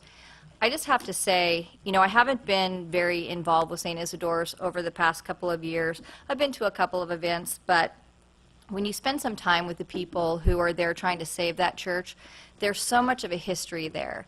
I mean, the church was built in, I think, 1926, and these people have had generation after generation of their families go to that church and experience events there, and they're so welcoming. I just would say, I'm not saying this as a council member, but I'm saying it as a resident. That is a little jewel of our community, and I think for us to lose that piece of history would be immeasurable. I mean, I see so many cities that just tear everything down and put up another Starbucks. We have things like that already. I would just ask that if you're interested in it, go on their website, look into what they're doing to try and help save the St. Isidore's Plaza, and if you feel so moved, absolutely contact them, because I know that anybody who could help would be just an added asset to them. And I would encourage you to go to the events there. The people are very, very welcoming, and it was just a great day. And with that, Mayor, I'll go ahead and push that on to you. Thank you. Anybody next? Sure. Thank you, Richard. I was able to attend an Eagle Scout Court of Honor, which was just a tremendous event. It was a third generation Eagle Scout, and to be able to be in this room with people who really are molding our youth was very, very uplifting and very promising. Also, was out of the country for most of the time between the last two meetings, but I wanted to congratulate my colleague Dean for an excellent mixer, our annual political mixer. He put together a phenomenal group of politicians, 2 congressmen, 2 supervisors, a state senator, numerous assemblymen, and more council members than you could count, and managed to keep them all under control and to 2 minutes apiece. Even with the microphone problems, I think you did a tremendous job, and I was glad to see that Congressman Lowenthal pointed that out and gave you credit for that. Well deserved. One question on the Eagle Scout. Can you say the name? I know it's, is it Kyle Ozlewski? Ozlewski. So just for the record, so we can have that. So, but thank you for going. I wasn't able to attend that one. Do you mind? As have said in the past, all of the activities since the last council meeting are detailed out on my website, which is loshal.net. I will say that I've spent a considerable amount of time over at the Joint Forces Training Base over this last week or so. We've had several changes of command. We had one this morning with the 9th Civil Support Team, which is the Weapons of Mass Destruction Unit, and we had a change of responsibility, not a change of command, with the Command Sergeant Major for the 40th Infantry Division. And a lot of the new management, if you will, that's there at the base is going to be very beneficial from the standpoint of the community. I think we'll see a lot more outreach like we did at the last meeting. So it's a good thing that's going on over at the base. So thank you. Thank you. A couple things. I also attended the Eagle Scout presentation, and again, the guy's name is Kevin. So I just want to make sure for the record that him and his mom, and I just wanted to thank his family for inviting Rich and I and anybody in the council. You know, the first Eagle Scout that we got in this area for that group was a gentleman by the name of Cameron Cohen. I don't know if you guys remember him. Anyway, he #1 guy. So now this is our 15th Eagle Scout in our community, and I just think that it's a very exciting, great celebration. And Rich got up and said a couple words too, and I think very well received. So thank you. On Orange County Sanitation District, we're in the time of year right now where we're focused on the strategy for the next 3 to 5 years. Every year we look at that in October. I'd invited Rich, but he decided to go to Europe, and they thought that was more important as my alternate.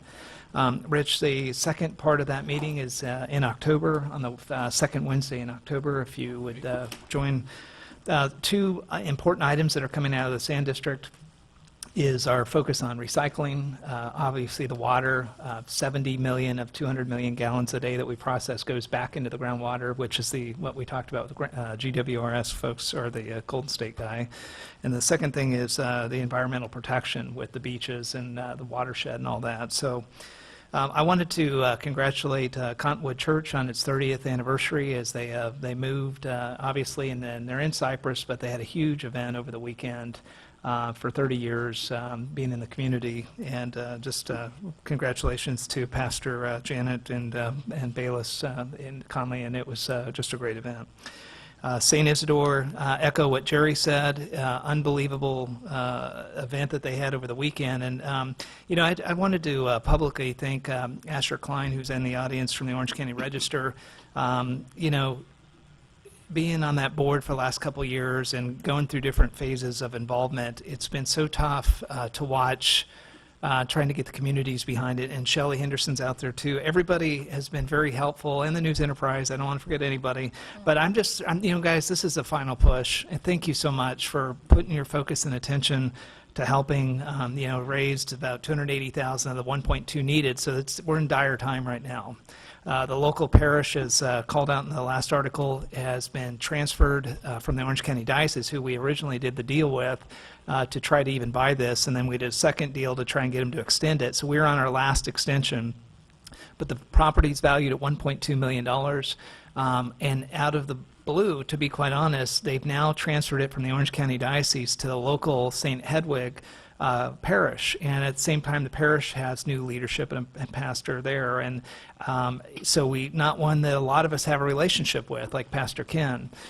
So we have an uphill battle there and an 8-month deadline, and so thank you for the press and the media to focus on it. Thank you for everybody at St. Isidore that works so hard. You know, like Jerry, I'm always amazed at the people's stories when you listen to what has happened inside that building.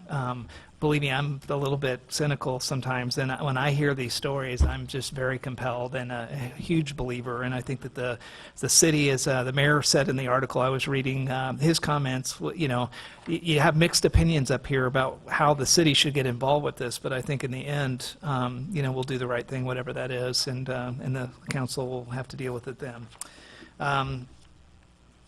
The Acosta Youth Shelter plug coming up November 16th is the Commander's Ball.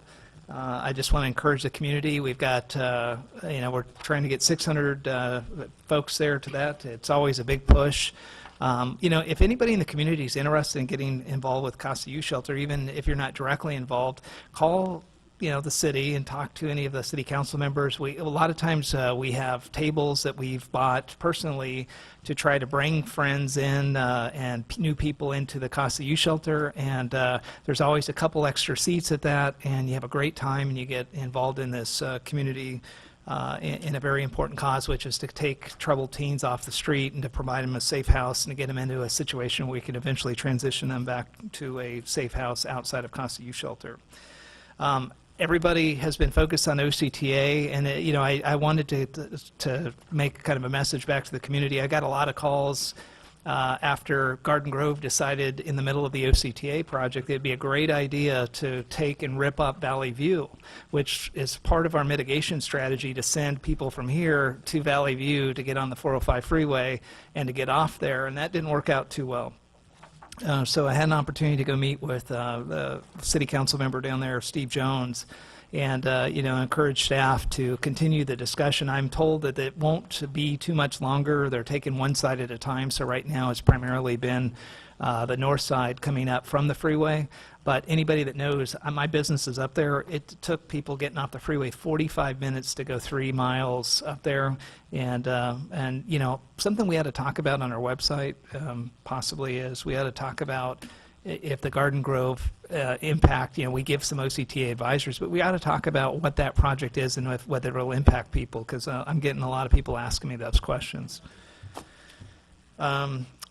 I want to put a plug in for the school district. They have a State of the School District event coming up. They've always been super supportive of the State of the City events. So on September 25th from 6:30 to 7:30 over at the theater on the high school campus, you know, Sherry Kropp and their board are going to give an update on what's going on with the school district. Exciting stuff going on there.